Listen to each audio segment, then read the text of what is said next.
നന്ദി brother naval, നന്ദി. കർത്താവിന്റെ ഭവനത്തിൽ തിരികെ എത്താനായത് വളരെ നന്നായിരിക്കുന്നു. എവിടെ പോയാലും ശരി, കൂടാരത്തിലേക്ക് തിരികെ വരുന്നതിനാൽ ഞാൻ എപ്പോഴും ആനന്ദിക്കുന്നു. ഞാൻ തിരികെ വരാൻ ആഗ്രഹിക്കുന്ന ഈ ചെറിയിടത്തിൽ പ്രത്യേകമായിട്ടുള്ള എന്തോ ഒന്നുണ്ട്. അതിങ്ങനെ ഞാൻ പാസ്റ്റർ ആയിരുന്നിട്ടുള്ള എന്റെ ആദ്യത്തേതും ഏക സഭ ഇതാകുന്നു. വീണ്ടും ഇവിടെ തിരികെ വരാൻ ഇടയായതിൽ കാഴ്ചയ്ക്ക് നന്നായി തോന്നുന്നു. സൂര്യൻ പ്രകാശിക്കാതെയും നക്ഷത്രങ്ങളുടെ പ്രകാശം മങ്ങിപ്പോവുകയും ചെയ്യുന്ന ആ മഹത്തായ പ്രഭാതത്തിൽ ഈ കൂടാരത്തിൽ നിന്നും കുറച്ചുപേർ കുഞ്ഞാടിന്റെ രക്തത്താൽ കഴുകപ്പെട്ട് അവിടെ പ്രതിനിധാനം ചെയ്യാനുണ്ടാകുമെന്ന് ഞാൻ വിശ്വസിക്കുന്നു. ഞാൻ ആ സമയത്തിനായി നോക്കിക്കൊണ്ടിരിക്കുന്നു. ഇപ്പോൾ ഞാൻ മുറിയിലൂടെ കടന്നു വരുമ്പോൾ അവിടെ പിന്നിലുള്ള സഹോദരി ആർഗൻ ബ്രൈറ്റിനെ ഞാൻ കണ്ടിരുന്നു. കിങ്സ്റ്റണിലെ യോഗത്തിൽ സംബന്ധിച്ച ചിലർ ആ സമയത്ത് സന്ദർശനം നടത്തിയിരുന്നവർ ഇവിടെ ഉണ്ടെന്ന് അവൾ എന്നോട് പറഞ്ഞു. ഞാൻ ആ ഒരു സാക്ഷ്യത്തിനായി അവരിവിടെ ഉണ്ടായിരിക്കുന്നതിനാൽ എനിക്ക് വളരെ സന്തോഷമുണ്ട്. അവർ എവിടെയായിരുന്നാലും അവരുടെ കൈ ഉയർത്തിപ്പിടിക്കുമെങ്കിൽ ജമൈക്കയിലെ കിങ്സ്റ്റൺ യോഗത്തിലുണ്ടായിരുന്നവർ പുറകിൽ ഏറ്റവും പുറകിലാകുന്നു. ശരി, അത് കൊള്ളാം. ഓറലിന്റെ പോസ്റ്റ് കാർഡ് ഞാൻ കണ്ടു. അദ്ദേഹത്തിന്റെ യോഗങ്ങളെ നിങ്ങൾ മുന്നമേ തന്നെ വിളിച്ചറിയിച്ചിരുന്നു എന്ന് ഞാൻ വിശ്വസിക്കുന്നു. തീയതികൾ ഇന്നലെ വരെയും എനിക്കറിയാൻ സാധിച്ചിരുന്നില്ല. അത് 6-ന് തുടങ്ങുന്നു എന്ന് ഞാൻ വിചാരിക്കുന്നു. അങ്ങനെയല്ലേ? 6-ന് തുടങ്ങി 15 വരെയും ലൂയിസ് വില്ലായിൽ സഹോദരൻ റോബർട്ടും ഉണ്ടാകും. ഇപ്പോൾ പോയി അദ്ദേഹത്തെ കേൾക്കൂ.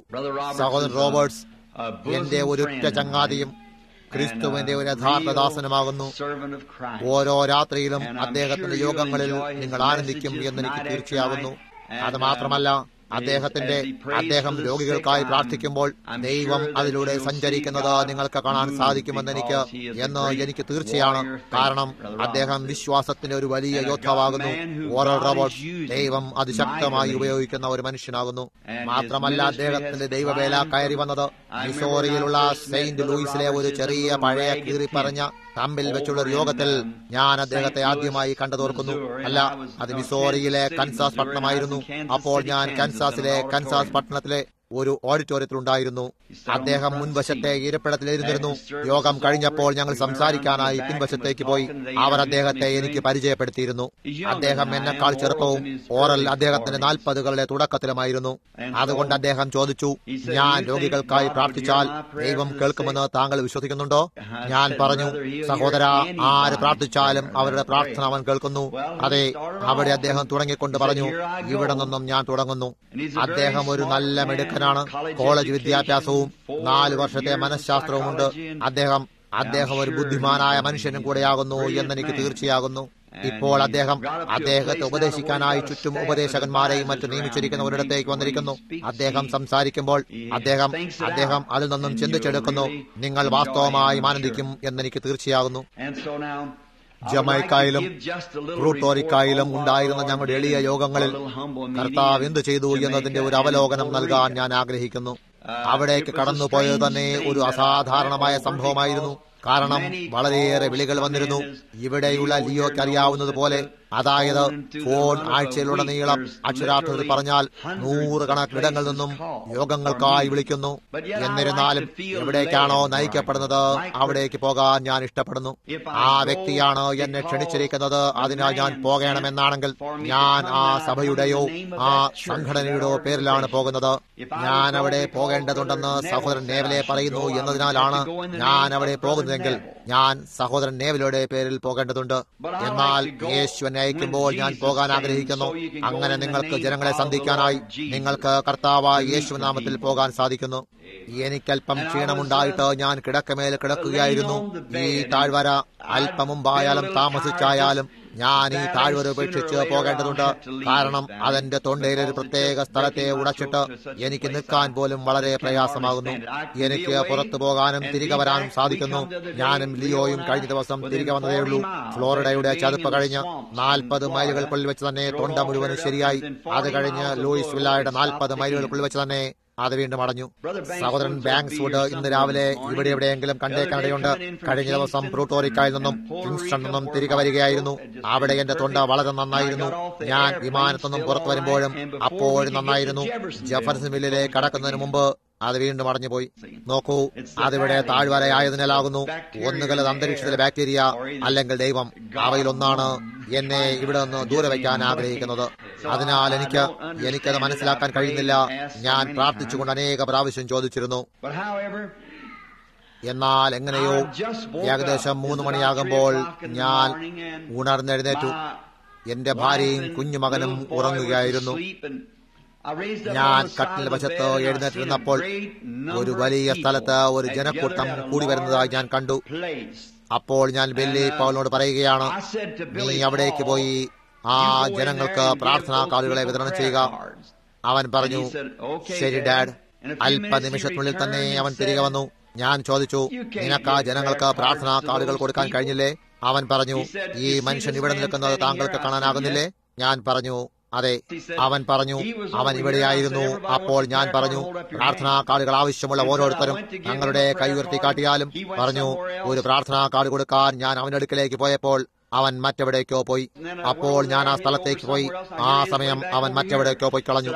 ഇപ്പോഴിതാ അവൻ ഏറ്റവും പുറകിലായി നിൽക്കുന്നു. എനിക്കൊരു പ്രാർത്ഥനാ കാർഡ് പോലും കൊടുക്കാൻ സാധിച്ചില്ല. ഞാൻ പറഞ്ഞു, കൊള്ളാം ബില്ലി, നീ പ്രാർത്ഥനാ കാർഡുകൾ കൊടുക്കേണ്ട ആവശ്യമില്ല. കാരണം എല്ലാവരെയും ഉൾപ്പെടുത്താനാകുന്ന ഒരു വലിയ സ്ഥലം തന്നെ അവിടെ ഉണ്ട്. പ്രാർത്ഥനാ കാർഡുകൾ കൊടുക്കുന്നത് ഒരു കലഹമുണ്ടാകാതിരിക്കാനായിട്ടാണ്. നിങ്ങൾ നോക്കൂ, അവരെ നിയന്ത്രണത്തിൽ വെക്കാൻ വേണ്ടിയിട്ടാകുന്നു. ഞാൻ പറഞ്ഞു, എനിക്ക് അവരെല്ലാവരെയും ഉൾപ്പെടുത്താൻ സാധിക്കും.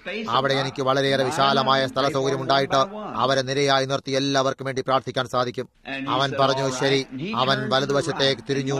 അവൻ എന്നെ വിട്ട് പുറപ്പെട്ടു പോയി. ഞാൻ ഈ വശത്തേക്ക് തിരിഞ്ഞു. അവൻ എന്നെ ശ്രദ്ധിച്ചുകൊണ്ട് ആ വഴിയായി കടന്നുപോയി. അപ്പോൾ ശബ്ദം സ്വർഗത്തുനിന്ന് വരുന്നത് ഞാൻ കേട്ടു. അതിങ്ങനെ പറയപ്പെട്ടു, എന്നാൽ ഈ സമയം മുതൽ ഞാൻ നിന്നെ വിപുലീകരിക്കാൻ തുടങ്ങുന്നു. അപ്പോൾ ഞാൻ നോക്കി. അതുവരെ ഞാൻ കണ്ടിട്ടില്ലാത്ത ഒരു കൂട്ടം ജനങ്ങൾ അവരെല്ലായിടത്തുനിന്നും കൂട്ടം കൂട്ടമായി കടന്നു വന്നുകൊണ്ടിരുന്നു. അപ്പോൾ സഹോദരൻ റോബർട്ട്സിന്റെ പേര് വിളിക്കപ്പെട്ടു. പറഞ്ഞു, ഇപ്പോൾ നിന്നെ കാണാനായി സഹോദരൻ ഓറൽ റോബർട്ട്സ് വരുന്നു. ഞാൻ ചോദിച്ചു, സഹോദരൻ ഓറൽ റോബർട്ട്സിനെ ഞാൻ എങ്ങനെ അനുമോദിക്കും? പറഞ്ഞു, അവൻ നിന്നെ അഭിവാദനം ചെയ്യുന്ന അതേ വിധത്തിൽ തന്നെ. അതെ, ഒരു കറുത്ത സൂട്ട് ധരിച്ച് വിൻകോസ്ബെ ധരിക്കുന്നത് പോലെയുള്ള ഒരു ചെറിയ തൊപ്പി, അതൊരൽപ്പം ഒരു വശം മുകളിലേക്ക് വലിച്ചും മറുഭാഗം ഒരൽപ്പം താഴ്ത്തിയിട്ടുള്ള ചെറിയ കറുത്ത തൊപ്പിയുമായി സഹോദരൻ ഓറൽ റോബർട്ട്സ് വരുന്നത് ഞാൻ കണ്ടു. ഞാൻ ഒരു വിധത്തിൽ അവിടെ നിൽക്കുകയായിരുന്നു. അവൻ മുകളിലേക്ക് നോക്കി, ഹലോ ബ്രദർ ബ്രൺഹാം എന്ന് പറഞ്ഞു. ഞാൻ പറഞ്ഞു, ഹലോ ബ്രദർ റോബർട്ട്സ്. അവന്റെ കൈപിടിച്ചു കുലുക്കി. പറഞ്ഞു, നിനക്ക് ഒരു കൂട്ടം നല്ല ജനം കിട്ടിയിരിക്കുന്നു. ഞാൻ പറഞ്ഞു, വാസ്തവമായും ഒരു നല്ല കൂട്ടമാകുന്നു സഹോദരൻ റോബർട്ട്സ്. അപ്പോൾ അവൻ ബില്ലി പോയതുപോലെ വലതുവശത്തേക്ക് തിരിഞ്ഞു കടന്നുപോയി. ഞാൻ ചിന്തിച്ചു, എവിടെ നിന്നാണ് ഞാൻ അവരോട് സംസാരിക്കാൻ തുടങ്ങേണ്ടത്? സംസാരിച്ചു തുടങ്ങാൻ ഒരിടം കണ്ടുപിടിക്കാൻ ഞാൻ എല്ലായിടത്തും പരിശ്രമിച്ചു. ഞാൻ അങ്ങനെയുള്ള ഒരു അവസ്ഥയിലേക്ക് വന്നിട്ട് എന്തോ ചിലത് താഴെ ഉണ്ടായിരുന്നു. എവിടെ നിന്നാണ് അവരോട് സംസാരിക്കേണ്ടതെന്ന് എനിക്ക് കാണാൻ സാധിച്ചില്ല. അപ്പോൾ ആരോ പറഞ്ഞു, അതെ, ഇവിടേക്ക് വരിക. ഞാൻ പറഞ്ഞു, അതെ, ഇതിലും നല്ലത് താങ്കൾക്ക് അവിടെ കാണാൻ സാധിക്കില്ല. ഞാൻ ആ സ്ഥലം വിട്ടു പോകാൻ തുടങ്ങി. അപ്പോൾ ഇതെന്റെ ഓർമ്മയിൽ വന്നു. ഞാൻ പറഞ്ഞു, ദൈവത്തിന്റെയും അവന്റെ മക്കളുടെയും മുന്നിൽ സദാസമയവും എന്റെ ഹൃദയത്തെ എളിമയോടെ കാത്തുകൊള്ളണം എന്നതാണ് പ്രധാനമായ കാര്യം. ഞാൻ ദർശനത്തിൽ നിന്നും പുറത്തു വന്നു. ഞാൻ ചിന്തിച്ചു, അതെന്താണ് അർത്ഥമാക്കുന്നത്? ഒരുപക്ഷെ അത് അർത്ഥമാക്കുന്നത് നമുക്ക് അത്തരത്തിലെ ഒന്നോ അതല്ലെങ്കിൽ അതെവിടെയാണ് തുടങ്ങാൻ പോകുന്നത്?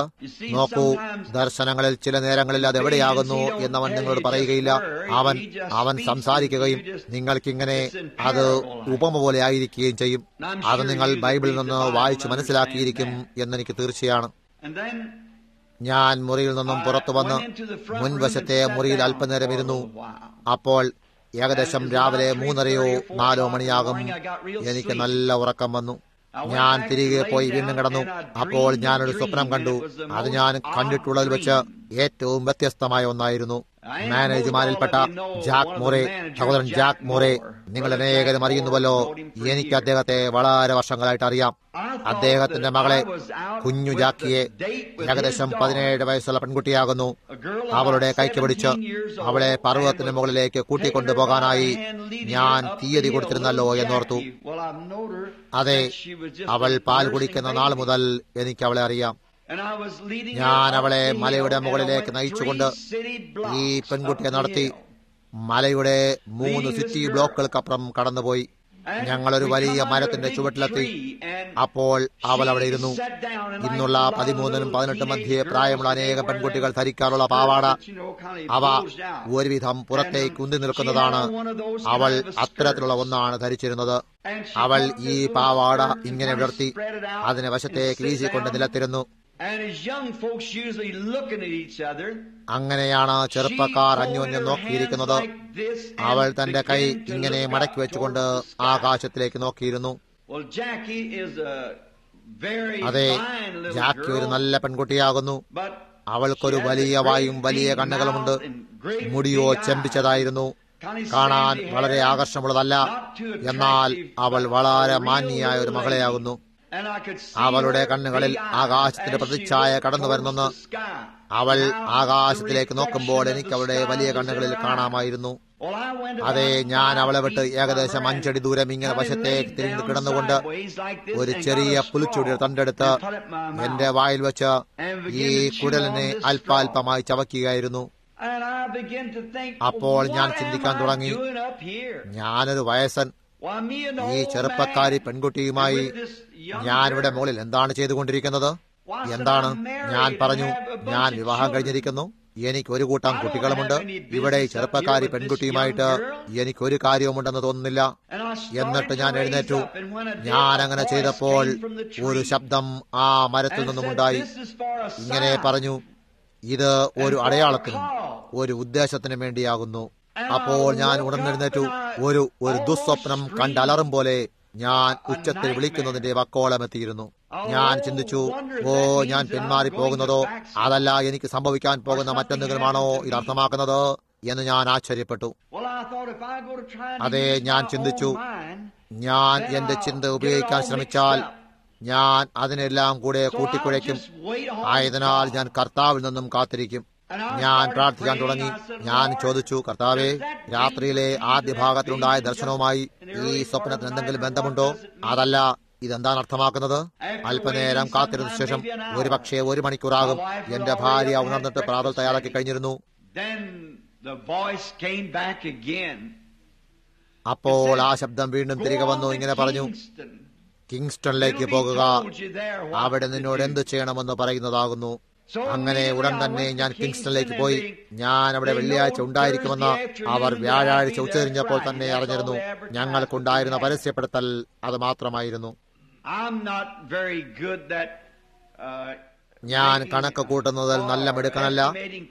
ജനസഞ്ചയത്തിന് കണക്കെടുക്കുന്നതിൽ സാധാരണ ഞാൻ അതിൽ കൂട്ടി പറയാറുണ്ട്.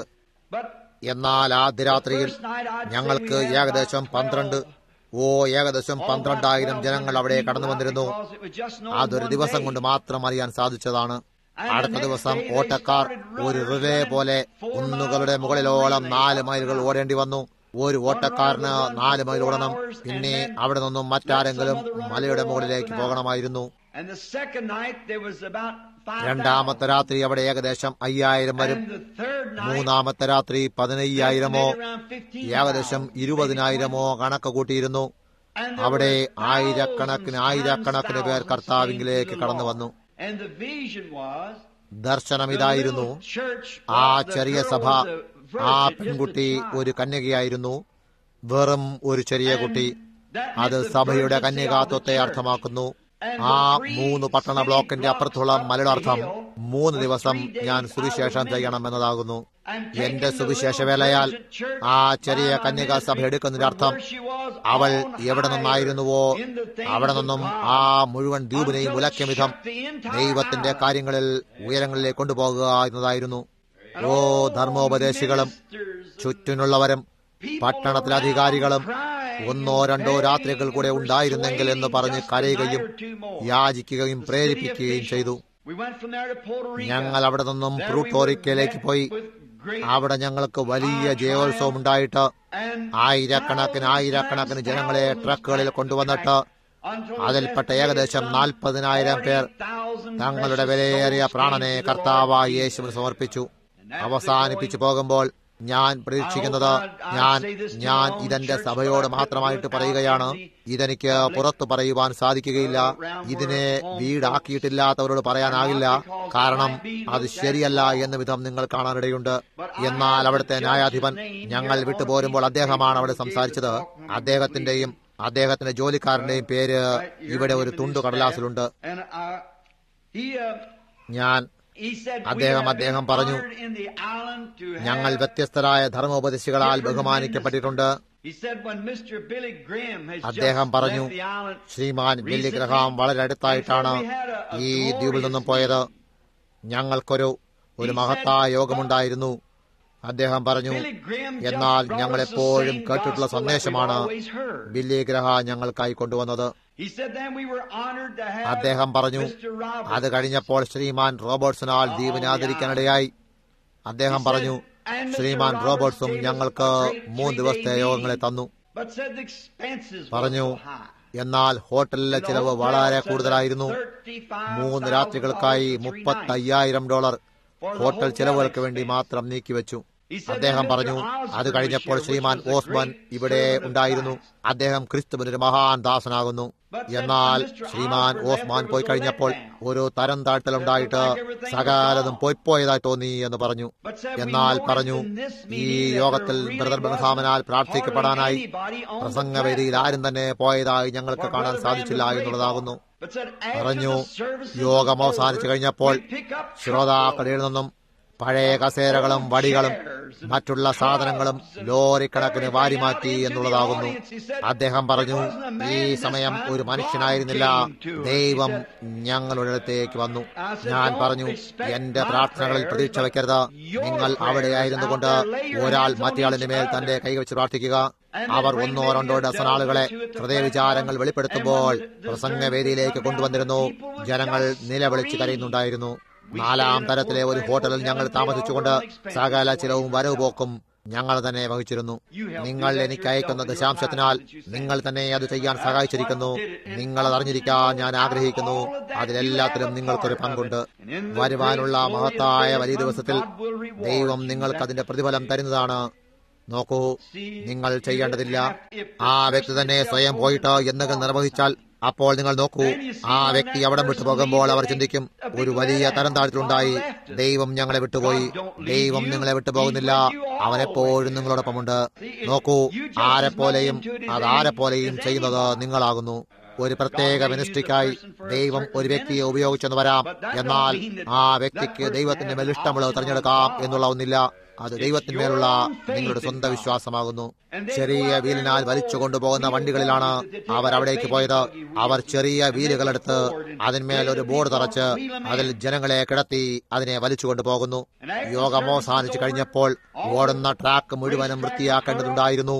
അവർ വാഗണിനെ അതിന്റെ അടുത്തേക്ക് കൊണ്ടുപോയി പഴയ കട്ടിലുകൾ, വലുതും പഴക്കവുമുള്ള കസേരകൾ, വടികൾ, മടക്ക് കട്ടിലുകളും കിടക്കകളും അവർ കിടന്നിരുന്നിടത്ത് തന്നെ അവർ അതിനെ ഉപേക്ഷിച്ച് നടന്നു പോയിരുന്നത് വാരിയെടുത്തു. കാരണം ദൈവത്തിന്റെ സാന്നിധ്യം അവിടെ ഉണ്ടായിരുന്നു. അതാണ് നാം കാണാൻ ആഗ്രഹിക്കുന്നത്. അപ്പോൾ മനുഷ്യന്മാർ ദൃഷ്ടിയിൽ നിന്ന് മാറിപ്പോവുകയും ദൈവം സഞ്ചരിക്കുന്നത് കാണാൻ സാധിക്കുകയും ചെയ്യുന്നു. തിരികെ വരുമ്പോൾ ഇപ്പോൾ ഇന്ന് രാവിലത്തെ സഹായത്തിനായി ഞാൻ ഒരൽപ്പ നിമിഷങ്ങൾ സംസാരിക്കാൻ പോകുന്നു. ടേപ്പ് പുറത്ത് വിടരുതെന്ന് ഞാൻ പയ്യന്മാരോട് പറഞ്ഞിട്ടുണ്ട്. 3 ദിവസം ഞാൻ വളരെ കഠിനമായി ചിന്തിച്ചു എന്തിനെക്കുറിച്ച് ഞാൻ സംസാരിക്കണം. അങ്ങനെ ഇന്ന് രാവിലെ ഞാൻ വിട്ടുപോരും മുമ്പ് സഭയ്ക്ക് വാസ്തവവും കഠിനവുമായ ഒരു മുന്നറിയിപ്പ് നൽകാൻ എന്റെ ഹൃദയത്തിൽ അനുഭവപ്പെട്ടു. ഞാൻ അവരോട് പറഞ്ഞു, ടേപ്പ് എടുക്കുക, എന്നാൽ അവയെ വിൽപ്പനയ്ക്ക് വിടരുത്. എന്നാൽ നാം ഇത് ചെയ്യും മുമ്പ് ഞാൻ നിങ്ങൾക്കൊരു ചെറിയ സാക്ഷ്യം തരാൻ ആഗ്രഹിക്കുന്നു. അതൊരു പക്ഷേ നിങ്ങൾക്ക് ഗുണം ചെയ്യാനിടയുണ്ട്. അത് എനിക്ക് ഗുണം ചെയ്തു. ഞങ്ങൾ 3 ദിവസത്തെ മീൻപിടുത്തത്തിന്റെ ട്രിപ്പിന് പോയിരുന്നു. ലിയോയും ജനയും ഞാനും വില്ലി പൗളും അവന്റെ ഭാര്യയും ജോർജിയയിൽ നിന്നും വന്ന് ഇവിടെ കൂടാരത്തിലേക്ക് വരുന്ന താഴെയുള്ള ഒരു കൂട്ടുകാരനുമുണ്ടായിരുന്നു. അവർ ഞങ്ങളെ തിരികെ ഒരു ചതുപ്പ് നിലത്തിലേക്ക് കൂട്ടിക്കൊണ്ടുപോയിരുന്നു. അതെവിടെയായിരുന്നു എന്ന് ഞാനിപ്പോൾ ഓർക്കുന്നില്ല. ഒക്കിചോബി അങ്ങനെയുള്ള എന്തിന്റെയോ അടുത്തായിരുന്നു.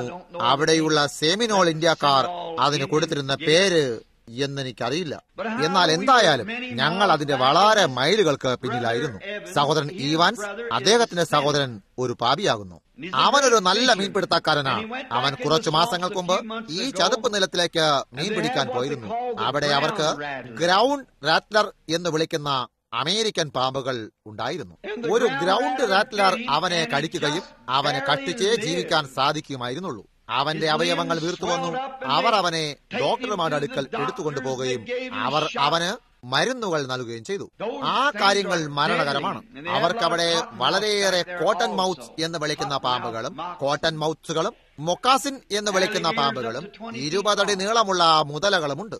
ഞങ്ങൾ അവിടെ പിന്നിൽ മീൻ പിടിച്ചുകൊണ്ടിരിക്കുമ്പോൾ എനിക്കൊരു വലിയ ശുദ്ധജല മത്സ്യമായ ബാസിനെ കിട്ടി.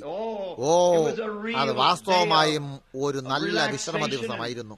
അവൻ അത്രയേറെ വലുതായിട്ട് എനിക്ക് അവനെ വെള്ളത്തിൽ നിന്നും എടുക്കാൻ കഴിഞ്ഞില്ല. അവൻ ഹൂക്കിനെ നിവർത്തി അവനെ സ്വതന്ത്രമാക്കി കടന്നു കളഞ്ഞു. ഞങ്ങൾക്ക് അനേക ബാസുകൾ കിട്ടിയിരുന്നു. വലിയ ബാസുകൾ, എല്ലാം കൂടെ ഏകദേശം 150 പൗണ്ട് തൂക്കം വരും. അവയിൽ ചിലത് നല്ല പൗണ്ട് തൂക്കം വരും. 4 മുതൽ 7, 8 പൗണ്ട് വരും. ഞാൻ ഈ പിടിച്ച വലുത് അവൻ അതിൽ നിന്നും കടന്നുപോയി കളഞ്ഞു. ഞാൻ വീണ്ടും തിരികെ എറിഞ്ഞു. ഞാൻ മറ്റൊരെണ്ണം പിടിച്ചു. ഏകദേശം 6-7 പൗണ്ട് വരും. താമരയുടെ ഇടയിൽ പതുക്കെ നടക്കാനായി നിങ്ങൾ ഉപയോഗിക്കുന്നത് പോലെയുള്ള നീളമുള്ള ഒരു ദണ്ട് എന്റെ കയ്യിലുണ്ടായിരുന്നു. സഹോദരൻ ഈവാൻസിനും ഉണ്ടായിട്ട് അവിടെ മുഴുവനും ചതുപ്പ് നിറഞ്ഞിരുന്നതിനാൽ ഞങ്ങൾ എല്ലാവരും കാല് വലിച്ചിടച്ചു വെച്ചാണ് വെള്ളത്തിൽ നിന്നും നടന്നകന്നിരുന്നത്. അവൻ തന്റെ ഷൂസ് കാലിൽ നിന്നും ഊരിയെടുത്തിട്ട് ട്രൗസറിനെ കുറച്ച് മുകളിലേക്ക് ചുരുട്ടി വെച്ച് ഒരു ഉണങ്ങിയ ചെറിയ സ്ഥലത്ത് അവന്റെ വസ്ത്രങ്ങൾ ഉണക്കാനെന്നോണം ഇരിക്കുകയായിരുന്നു. ഈ വലിയ മീൻ കുറ്റിക്കാടുകൾക്കിടയിലെ അഴുക്കിൽ കിടന്ന് പുളയുന്നത് അവൻ കണ്ടു. അപ്പോൾ ഞാൻ അവന്റെ അടുക്കലേക്ക് കാൽ വലിച്ചിടച്ചു വെച്ചുകൊണ്ട് വരികയായിരുന്നു. അവൻ പറഞ്ഞു, ഒരു നിമിഷം ബ്രദർ ബ്രഹാം, ഞാൻ അവനെ താങ്കൾക്ക് വേണ്ടി പിടിച്ചു തരാം. അവൻ അവിടേക്ക് ഓടി. താമരക്കൂട്ടത്തിന്റെ പുറത്ത് കിടന്നിരുന്ന ആ മീൻ ചാവാൻ പോകുന്നു എന്ന് എനിക്ക് അനുമാനിക്കാൻ സാധിച്ചിരുന്നെങ്കിൽ ഞാൻ അതിനെ വലിച്ചെടുക്കുമായിരുന്നു. അവനെ പൊക്കിയെടുക്കാനായി അവൻ ഓടി. അവൻ പൊക്കിയെടുത്തപ്പോൾ ഇതാ ഒരു കരച്ചിലോടെ അവൻ തിരികെ വരുന്നു. ഒരു റാറ്റ്ലർ അവനെ കടിച്ചു. ഞങ്ങൾ അതിനെ പരിശോധിച്ചു.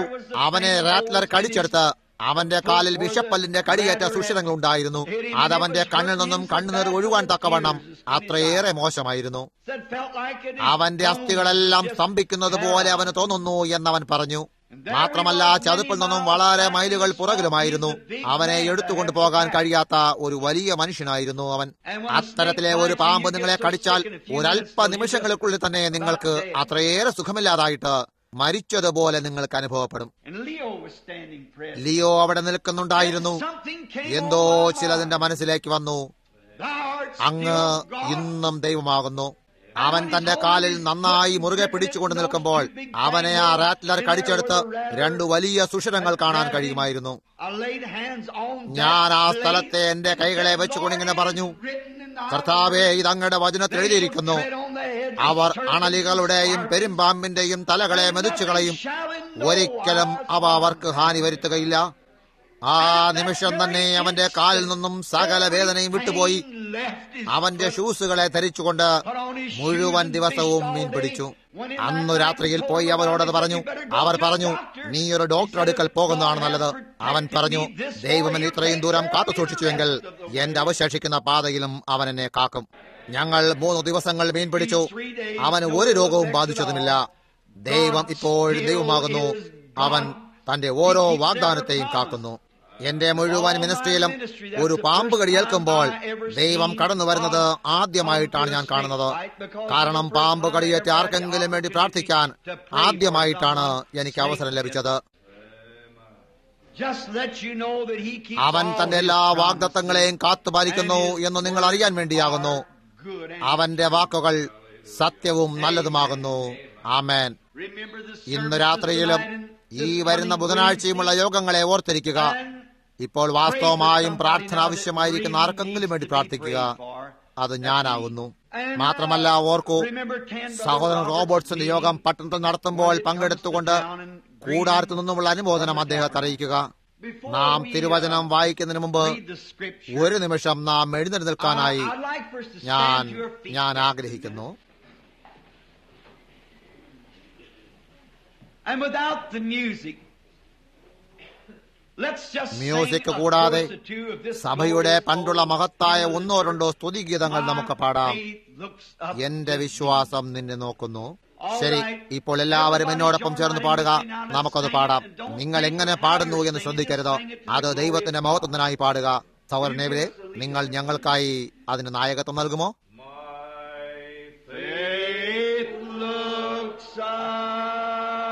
എന്റെ വിശ്വാസം അങ്ങയെ നോക്കുന്നു.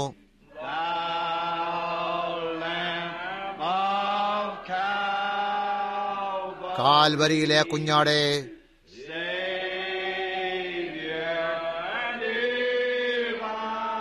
ദിവ്യരക്ഷക,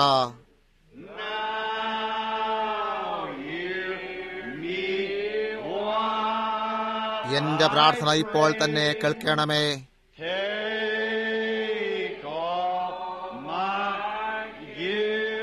എന്റെ എല്ലാ അപരാധങ്ങളെയും ദൂരമാക്കണമേ.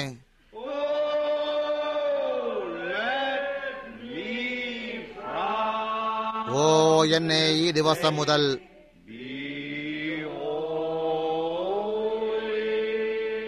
നിന്റേതായി പവിത്രമാക്കണമേ.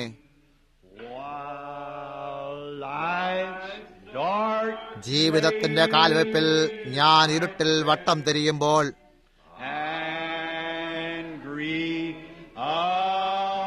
കൊടിയ വിഷാദം എന്റെ ചുറ്റിനും വ്യാപിച്ചിരിക്കുമ്പോൾ, അങ്ങന്റെ വഴികാട്ടിയായിരിക്കണമേ.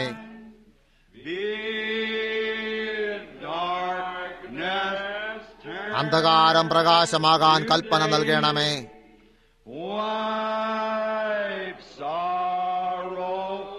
സങ്കടത്തെയും ദുഃഖത്തെയും തുടച്ചുമാറ്റി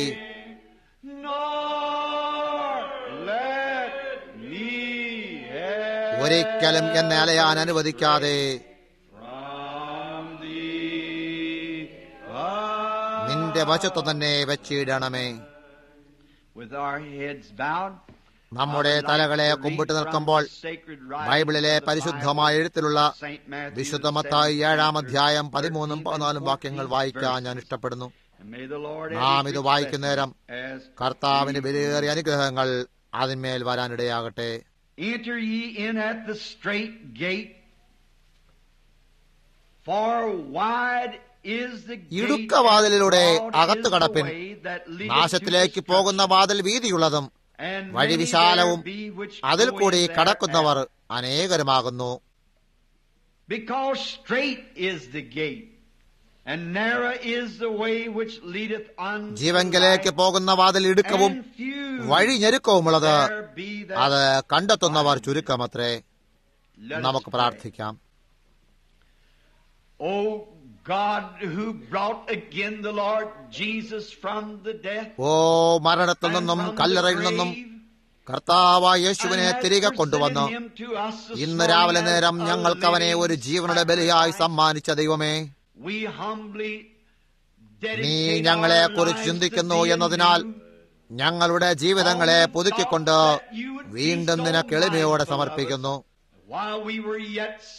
ഞങ്ങൾ പാപികളായി അതിക്രമങ്ങളിലും പാപങ്ങളിലും മരിച്ചിരുന്നപ്പോൾ നീ നിന്റെ ഏകജാതനായ പുത്രനെ ഞങ്ങളുടെ പാപങ്ങളുടെ പരിഹാരത്തിനായി അവനെ പാപജഡത്തിന്റെ രൂപത്തിലാക്കി ഞങ്ങൾക്കായി അയച്ചിട്ട് ആ നിരപരാധി നിന്നോട് വീണ്ടും ഞങ്ങളുടെ കൂട്ടായ്മ വയ്ക്കേണ്ടതിനായി പാപിയായിരുന്നവന് വേണ്ടി കഷ്ടമനുഭവിച്ചു.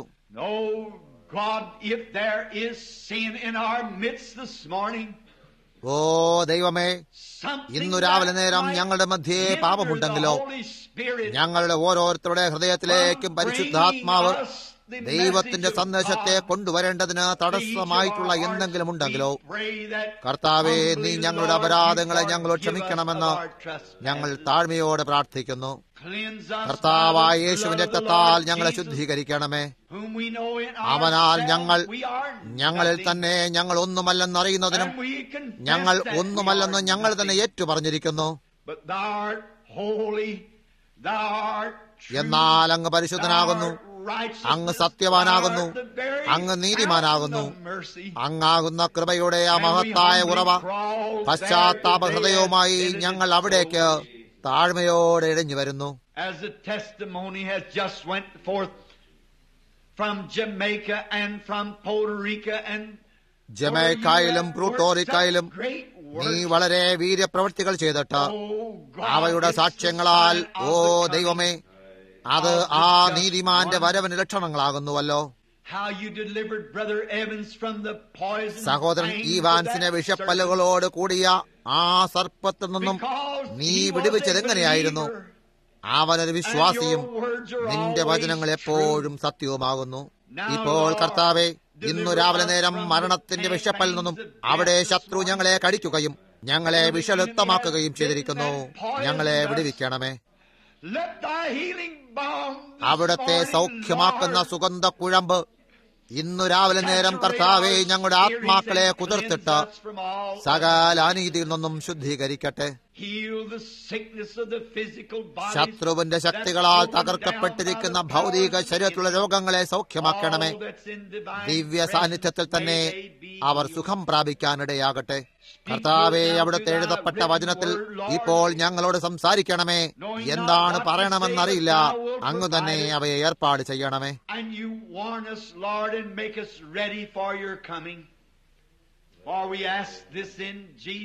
കർത്താവെ, നീ ഞങ്ങളെ മുന്നറിയിക്കുകയും നിന്റെ വരവനായി നീ ഞങ്ങളെ തയ്യാറാക്കുകയും ചെയ്യണമേ. അവന്റെ പുകഴ്ചയ്ക്കായും ഉദ്ദേശത്തിനായും ഞങ്ങളിത് യേശുവിന്റെ നാമത്തിൽ ചോദിക്കുന്നു. ആമേൻ.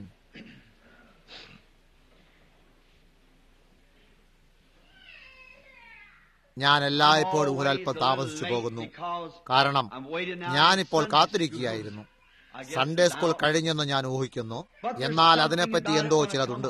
ഞാൻ വീട്ടിലെത്തിയപ്പോൾ വളരെയേറെ സമയം ഇനിയുമുണ്ടല്ലോ എന്നെനിക്ക് തോന്നി. എങ്ങനെയും നാം തിടുക്കത്തിലാകാറുണ്ട്. നാം അത് വളരെയധികം ചെയ്തു കഴിഞ്ഞിരിക്കുന്നു. അതുകൊണ്ട് നാം ഇപ്പോൾ ദൈവത്തിൽ വിശ്വസിക്കാൻ പോകുന്നു.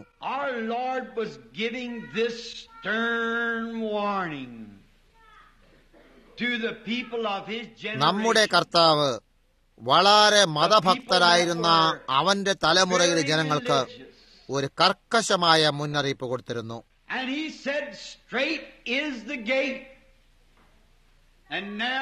അവൻ പറഞ്ഞു, ജീവങ്കലേക്ക് പോകുന്ന വാതിൽ ഇടുക്കവും വഴി ഞെരുക്കവുമുള്ളത്, അത് കണ്ടെത്തുന്നവർ ചുരുക്കമത്രേ. ഇപ്പോൾ അവർ മതഭക്തരായിരുന്നില്ല എന്നതിനാലല്ല, അവർ വളരെ മതഭക്തിയുള്ളവരായിരുന്നു. അവർ ചില പ്രത്യേക സഭകളിലും വിഭാഗീയ സംഘടനകളിലും ആശ്രയിക്കുകയും ദൈവത്തെക്കുറിച്ച് ഒരു പരിധിവരെ വിശ്വസിക്കേണ്ടതുണ്ട്, എല്ലാം ശരിയായിക്കൊള്ളും എന്നവർ കരുതിയിരുന്നു. എന്നാൽ അവൻ അവരോട് കടക്കുന്നവർ ചുരുക്കമായിരിക്കും എന്ന് പറയുകയായിരുന്നു. ഇന്ന് രാവിലെ നേരം എനിക്ക് ആ തലമുറയെ ഇന്നത്തെ തലമുറയുമായി താരതമ്യം ചെയ്യാൻ കഴിയില്ലേ എന്ന് ഞാൻ അതിശയിക്കുന്നു. നോക്കൂ, അത് യഹൂദന്മാരുടെ ദൈവിക അവസ്ഥയുടെ അവസാന സമയമായിരുന്നു. അവൻ പിന്നിലേക്ക് ചെന്ന് വ്യത്യസ്തമായ ദൈവിക അവസ്ഥയെക്കുറിച്ച് വ്യത്യസ്തരായിരുന്നവരുടെ അവസ്ഥാനത്തെപ്പറ്റി പ്രതിപാദിക്കുകയായിരുന്നു. അതായത് അവർക്ക് മുമ്പുണ്ടായിരുന്നവർ, മുമ്പിലത്തെ ദൈവിക അവസ്ഥയിലുണ്ടായിരുന്നവർ ചെയ്ത അതേ കാര്യം തന്നെ അവൻ അവരോട് പ്രതിപാദിക്കുകയായിരുന്നു. അവർ അത് തിരിച്ചറിയുന്നതിൽ നിന്നും പരാജയപ്പെട്ടിരുന്നു. അവൻ സംസാരിച്ചിരുന്ന ചില കാര്യങ്ങളെ നമുക്ക് നോക്കാം.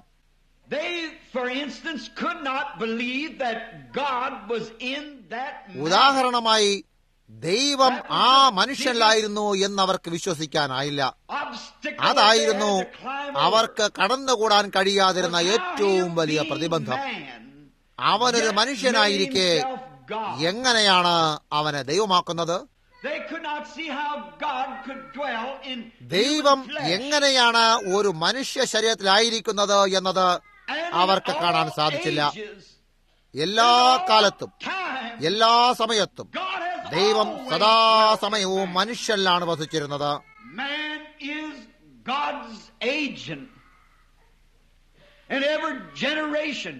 മനുഷ്യൻ ദൈവത്തിന്റെ ഏജന്റാകുന്നു. ഓരോ തലമുറയിലും ദൈവം തന്റെ ജനങ്ങളോട് മനുഷ്യ അധരങ്ങളിലൂടെയാണ് സംസാരിച്ചിരുന്നത്. അവൻ ഉപയോഗിക്കാൻ കഴിയുന്ന ആരെങ്കിലുമോ എന്തിനെങ്കിലുമോ അവൻ എല്ലായ്പ്പോഴും തെരഞ്ഞെടുത്തിരുന്നു.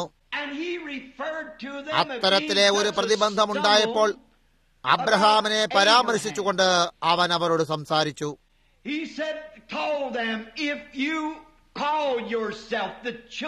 അവൻ പറഞ്ഞു, അവരോട് പറഞ്ഞു, നിങ്ങൾ നിങ്ങളെ അബ്രഹാമിന്റെ മക്കളെന്ന് വിളിക്കുന്നു എങ്കിൽ നിങ്ങളുടെ പിതാവായ അബ്രഹാം അവൻ എന്റെ ദിവസം കാണുകയും ആനന്ദിക്കുകയും ചെയ്തു. അബ്രഹാം പ്രവാചകനായിരുന്നു.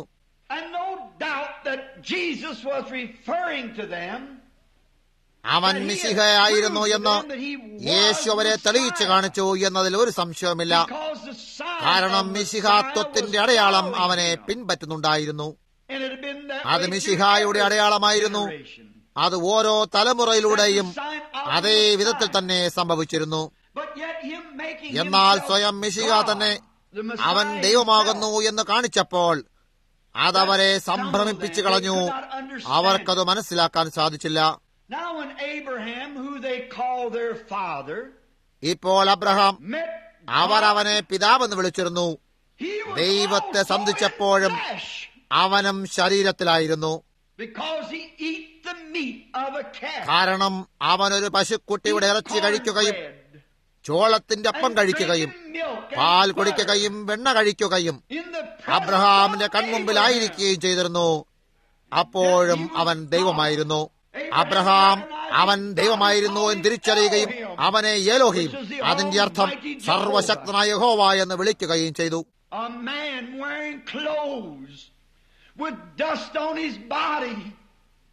വസ്ത്രം ധരിച്ചിരുന്ന മനുഷ്യൻ അവന്റെ ശരീരത്തിൽ പൊടിയുമായി തണലിനായി ഒരു മരത്തിന്റെ ചുവട്ടിലിരുന്ന് മാംസം ഭക്ഷിക്കുകയും പാൽ കുടിക്കുകയും ചെയ്തു.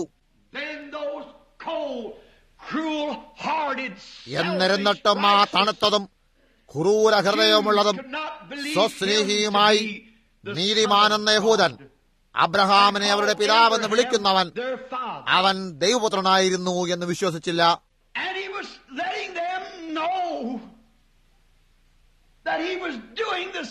അവൻ അവരുടെ പിതാവായ അബ്രഹാമിനെ സന്ധിച്ചപ്പോൾ ദൈവം മറ്റൊരു ജഡത്തിലായിരുന്നു.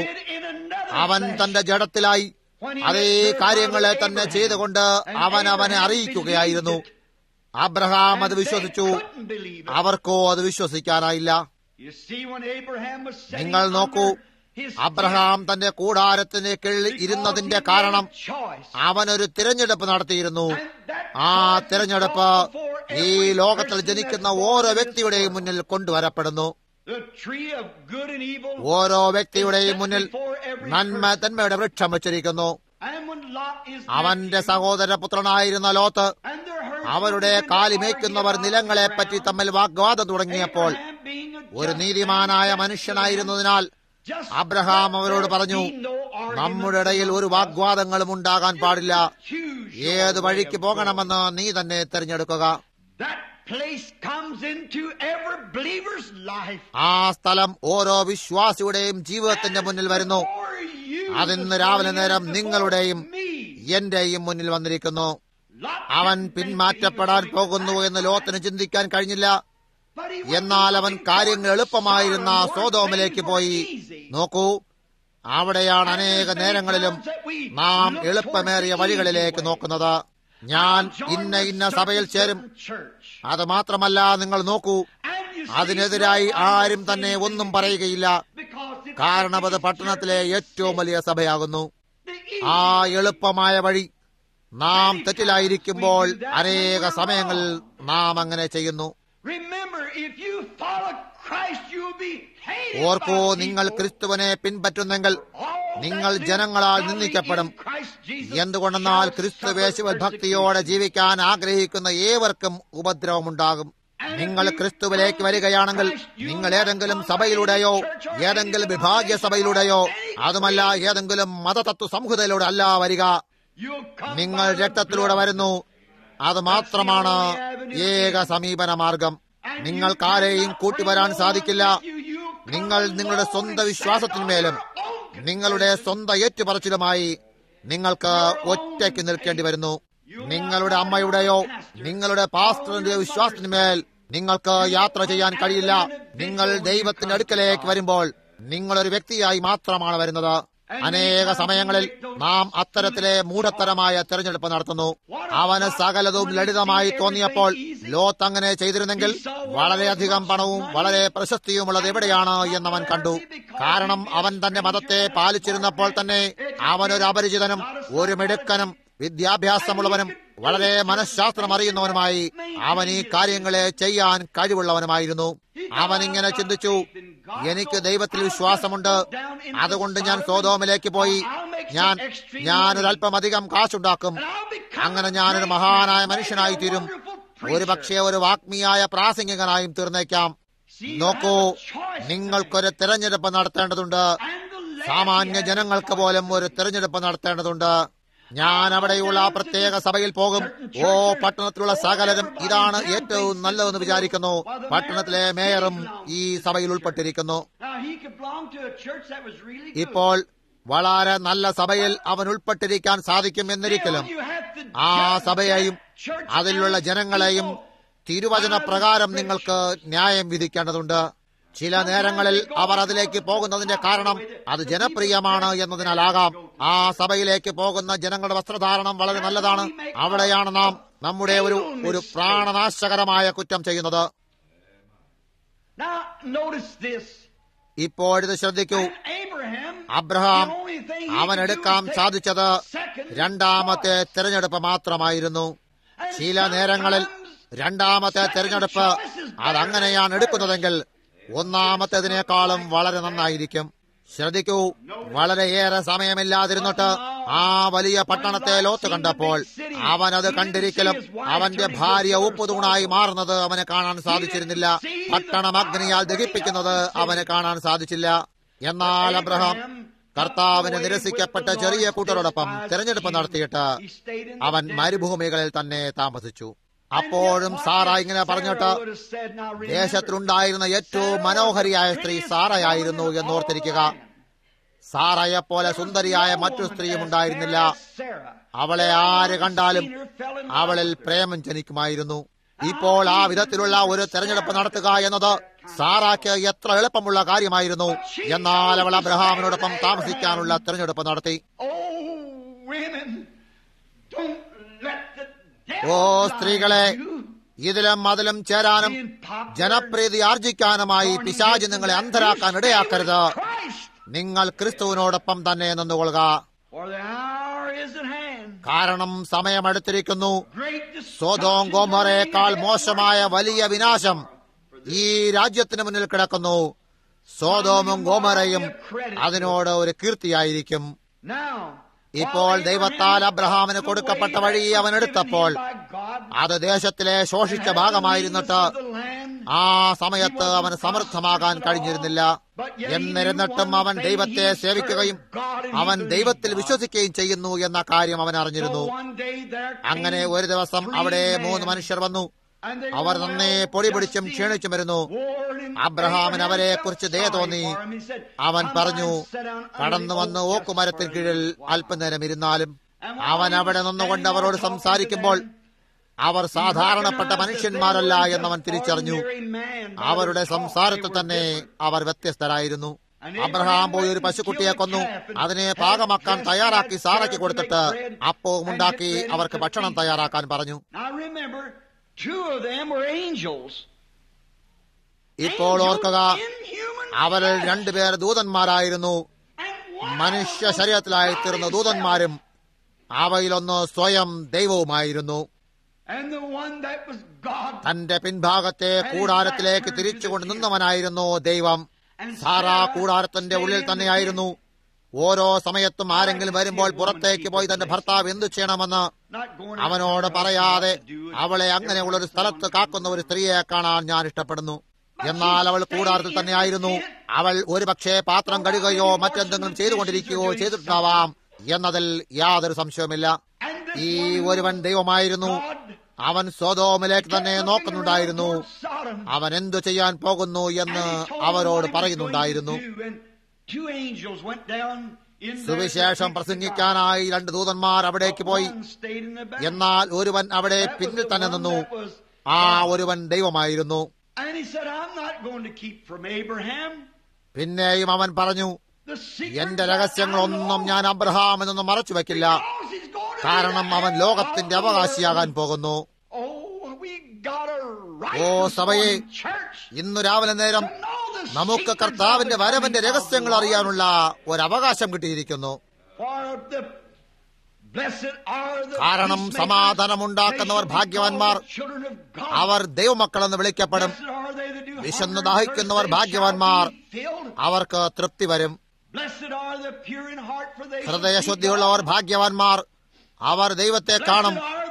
സൗമ്യതയുള്ളവർ ഭാഗ്യവാന്മാർ, അവർ ഭൂമി അവകാശമാക്കും. അങ്ങനെയാണെങ്കിൽ ജീവനുള്ള ദൈവത്തിന്റെ സഭ ഈ ഭൂമി അവകാശമാക്കുമെങ്കിൽ അതിൽ നിന്നും ഒരു രഹസ്യവും മറച്ചു വെക്കുകയില്ല. യേശു പറഞ്ഞു, എന്റെ പിതാവ് എന്നോട് പറഞ്ഞതെല്ലാം ഞാൻ നിങ്ങളോട് പറഞ്ഞിരിക്കുന്നു. എന്നിട്ടും അവർക്ക് അവനിൽ വിശ്വസിക്കാൻ കഴിഞ്ഞില്ല.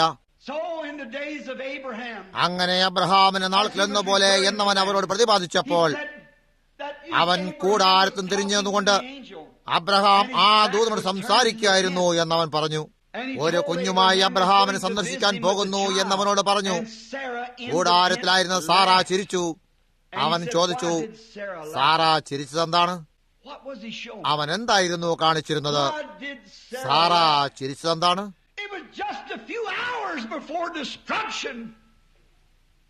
അത് നശിപ്പിക്കുന്നതിന് കുറച്ചു മണിക്കൂറുകൾക്ക് മുമ്പായിരുന്നു അത് സംഭവിച്ചത്.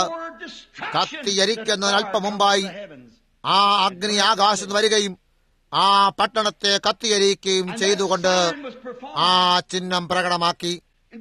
യേശു പറഞ്ഞു, നിങ്ങൾ തെറ്റ് ചെയ്യുന്നു.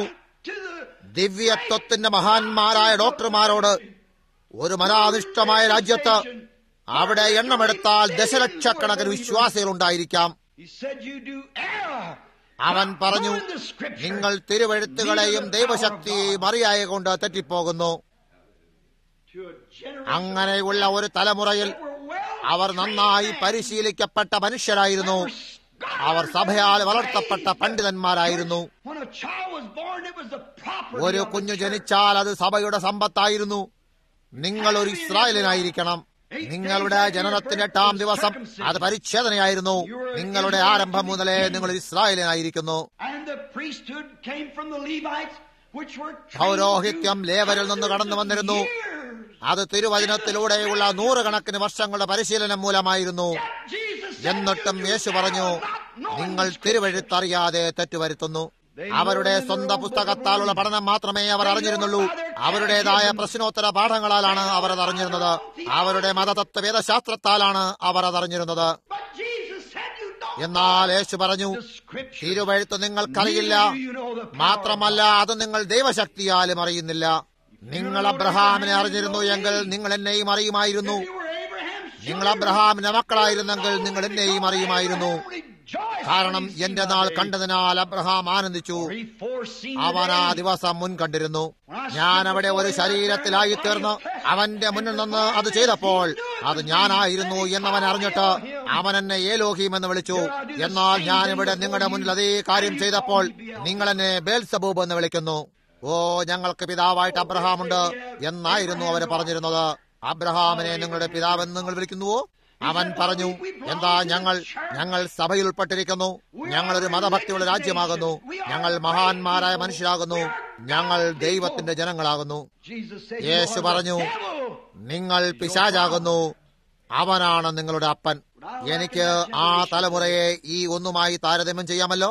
ഇന്ന് ക്രിസ്ത്യാനികളെന്ന് പരസ്യമായി പ്രസ്താവിക്കുന്ന അക്ഷരാർത്ഥത്തിലെ ദശലക്ഷക്കണക്കിന് ജനങ്ങളുള്ളപ്പോൾ മിസ്രൈമിലെ രാത്രി നൃത്തങ്ങളെ പറ്റി ആഫ്രിക്കൻ കാളുകളിലെ ജനങ്ങൾക്ക് അറിയാവുന്നതിനേക്കാൾ കൂടുതലായി ദൈവത്തെക്കുറിച്ച് അവർക്ക് യാതൊന്നും അറിയില്ല. ക്രിസ്തുവിനെ അവകാശപ്പെടുകയും ക്രിസ്ത്യാനികളെന്ന് പരസ്യമായി പ്രസ്താവിക്കുകയും ചെയ്യുന്ന അക്ഷരാർത്ഥത്തിലെ ദശലക്ഷക്കണക്കിന് പുരുഷന്മാർക്കും സ്ത്രീകൾക്കും അവന്റെ പുനരുത്ഥാനത്തിന്റെ ആദ്യത്തെ തത്വം പോലും അറിയാൻ സാധിക്കുകയോ?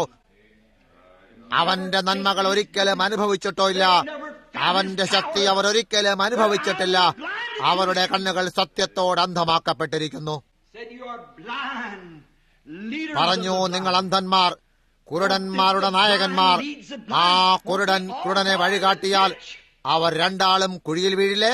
അവർ അപ്പോഴും ഇങ്ങനെയാണ് വിചാരിച്ചിരുന്നത്, ഞങ്ങൾ ക്രിസ്ത്യാനികളാകുന്നു, ഞങ്ങൾ വിശ്വാസികളാകുന്നു, അവിടെയുള്ള ഏറ്റവും വലിയ സഭയിൽ ഞങ്ങൾ ഉൾപ്പെട്ടിരിക്കുന്നു, ഞങ്ങളുടെ റബ്ബിമാർ അവിടെയുള്ള ഏറ്റവും നല്ല ജ്ഞാനികളാകുന്നു. എന്നിട്ടും യേശുവരോട് നിങ്ങൾക്ക് തിരുവഴുത്തറിയില്ലെന്ന് പറഞ്ഞു. അതിനെ ദൈവം എങ്ങനെയാണ് ജ്ഞാനികൾക്കും വിവേകികൾക്കും മറച്ചുവെച്ച് പഠിക്കാൻ ഇച്ഛിക്കുന്ന കുട്ടികൾക്ക് വെളിപ്പെടുത്തിയെന്ന് കാണുന്നു. ഓ, ദൈവത്തിന്റെ മഹത്തായ ശക്തിയും ദൈവത്തിന്റെ അപരിമിതങ്ങളും അവന്റെ മുന്നിൽ നേരായി നടക്കാൻ ആഗ്രഹിക്കുന്നവർക്ക് അവൻ എത്ര നല്ലവനാകുന്നു. അവൻ ഒരു നല്ല കാര്യവും മറച്ചു വെക്കുകയില്ല. അത് മാത്രമല്ല, നോക്കൂ, നമ്മുടെ രാജ്യം, നമ്മുടെ ലോകം അതേ കാര്യത്താൽ തന്നെ മലിനമായിരിക്കുന്നു. യേശുവിനെ കൃത്യമായും നേരെയാക്കാൻ ആഗ്രഹിച്ചിരുന്നു. അവർ പറഞ്ഞു, ഓ, അബ്രഹാമാണ് ഞങ്ങളുടെ പിതാവ്, ഞങ്ങൾ മഹത്വത്തിൽ പോകും. അതിനെക്കുറിച്ച് നീ പ്രയാസപ്പെടേണ്ട, കാരണം ഞങ്ങൾ ദൈവത്തിൽ വിശ്വസിക്കുന്നു. ഞങ്ങൾ പ്രൊഫസർമാരാണ്, ഞങ്ങൾ ദൈവത്തിൽ വിശ്വസിക്കുന്നു. ഞങ്ങൾ ഞങ്ങളുടെ ജനങ്ങളെ പഠിപ്പിക്കുന്നു. ഒരു ചെറിയ നിഗൂഢമായ അടയാളവുമായി വന്നിട്ട് അതിനെ ദൈവമെന്ന് വിളിക്കാൻ ശ്രമിക്കുന്നു. നീ ആരാണ്? നീ ഒരു ബേൽസബൂബ് അല്ലാതെ മറ്റാരുമല്ല. അവിടെയാണ് നിങ്ങൾ. അവർക്ക് അവരുടെ മതതത്വ സംഹിതകളും വിഭാഗീയ സഭകളും ഉണ്ടായിരുന്നു. യേശു അവരോട് പറഞ്ഞു, പിശാച് നിങ്ങളാകുന്നു. അതിനെപ്പറ്റി ചിന്തിച്ചു നോക്കൂ.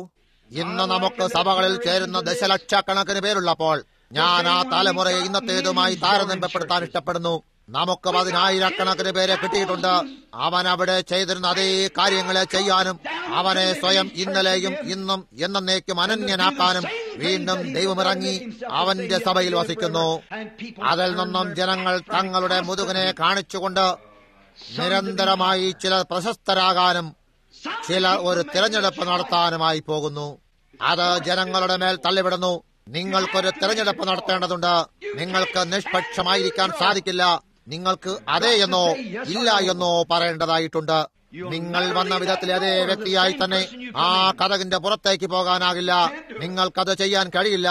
നിങ്ങൾക്ക് തിരഞ്ഞെടുക്കാനായി ഒരു അടയാളമുണ്ട്. ഇന്നു രാവിലെ നേരം അത് ക്രിസ്തുവിന് വേണ്ടി എടുക്കുക. സഭയിൽ ഉൾപ്പെട്ടിരിക്കുന്ന സകലതും രക്ഷിക്കപ്പെടുമെന്നാണ് അവർ വിചാരിച്ചിരുന്നത്. യേശു പറഞ്ഞു, വാതിലൊടുക്കമുള്ളത്, വഴി ഞെരുക്കമുള്ളത്, അത് കണ്ടെത്തുന്നവർ ചുരുക്കമത്രേ. സഭയെ, ഈ പ്രഭാതത്തിൽ ഞാൻ നിങ്ങൾക്ക് മുന്നറിയിപ്പ് തരുന്നു. ജാഗ്രതയോടിരിക്ക. സ്വന്തം വിശ്വാസം മാത്രം ശരിയും മറ്റവന്റേത് തെറ്റെന്നും ദൈവമുഖത്താൽ സ്വയം പര്യാപ്തരായിരിക്കുന്നു എന്നും മറ്റും വിചാരിച്ചുകൊണ്ടാണ് ഈ കാലത്തിൽ ജനങ്ങൾ ജീവിച്ചുകൊണ്ടിരിക്കുന്നത്.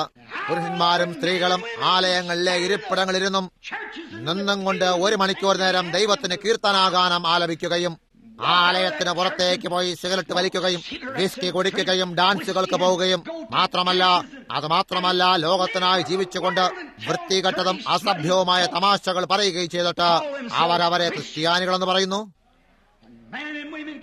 പുനരുത്ഥാനത്തിന്റെ ശക്തി ഉണ്ടായിരിക്കുന്ന സഭയിൽ നിന്നും പുൽപ്പറ്റിൽ നിന്നും പുരുഷന്മാരും സ്ത്രീകളും നടന്നകലുമ്പോൾ അവിടെ മിശിഹാത്വത്തിന്റെ അടയാളം അവരുടെ സഞ്ചരിച്ചിട്ട് അവരെ ക്രിസ്തുവിന്റെ ഒരു ജീവിയാക്കി മാറ്റുന്നില്ലെങ്കിൽ അവിടെ എന്തോ തകരാറായിട്ടുണ്ട്. പത്രങ്ങൾ അതിനെ വൻകാറ്റടുപ്പിച്ചുകൊണ്ട് ഒരു കടൽ തീരം മുതൽ മറ്റേ കടൽ തീരം വരെയും അങ്ങോട്ടും ഇങ്ങോട്ടും വടക്ക് തണുത്തുറഞ്ഞ സ്ഥലം മുതൽ കിഴക്കേ കാടുകൾ വരെയും ദൈവം അതിനെ അയക്കുമ്പോൾ ജനങ്ങൾ തുടർച്ചയായി അതിൽ നിന്നും അവരുടെ പുറം കാട്ടുന്നു. അപ്പോൾ നമുക്ക് എന്തു പറയാനും നമുക്ക് എന്തു ചെയ്യാനുമാകും? നാം തിരുവചനത്തിൽ അവൻ ഇവിടെ എഴുതിയിരിക്കുന്നിടത്ത് തിരിക്കുന്നു. വാതിലെടുക്കമുള്ളത്, വഴി ഞെരുക്കമുള്ളത്, അത് കണ്ടെത്തുന്നവർ ചുരുക്കമത്രേ. അവൻ പറഞ്ഞു, മനുഷ്യപുത്രന്റെ വരവെങ്കിലും നോഹയുടെ നാൾക്കളിലായിരുന്നത് പോലെ തന്നെയാകും. നോക്കൂ, നോഹയുടെ നാൾക്കളിൽ ഇന്ന് നാം ആയിരിക്കുന്നത് പോലെ തന്നെ ലോകത്തിലെ ജനാധിവാസമുണ്ടായിരുന്നു. അവരുടെ ശാസ്ത്രം നമ്മുടേതിനേക്കാൾ ഉന്നത നിലവാരമുള്ളതായിരുന്നു. ഇന്ന് നമുക്ക് ചെയ്യാനാകാത്ത പിരമിഡുകളും സ്ഫിനിക്സുകളും അവർ നിർമ്മിച്ചിരുന്നു. ഒരു സാധാരണമായതും മഹത്തായതും ബുദ്ധിമാന്മാരുമായ ജനമായിരുന്നു അവർ. ശാസ്ത്രം ഇന്ന് എന്തു പറയുന്നു എന്നോർക്കുക. ഇത് അർദ്ധരാത്രിക്ക് 1 മിനിറ്റ് മുമ്പാകുന്നു. ആ മരണമണി മുഴക്കുന്നതിൽ നിന്നും 1 മിനിറ്റ് മുമ്പാകുന്നു. ഇപ്പോൾ നാം അത് ചിന്തിക്കുന്നതിലും നേരത്തെയാകാം. നോഹയുടെ നാൾക്കൾ എന്ന പോലെ എന്ന കാര്യം പരിശുദ്ധാത്മാവ് ഓരോ വിശ്വാസിയുടെയും ഹൃദയത്തിലേക്കും ആഴത്തിൽ ഇറക്കാൻ ഇടയാക്കും എന്ന് ഞാൻ വിശ്വസിക്കുകയും പ്രതീക്ഷിക്കുകയും ചെയ്യുന്നു.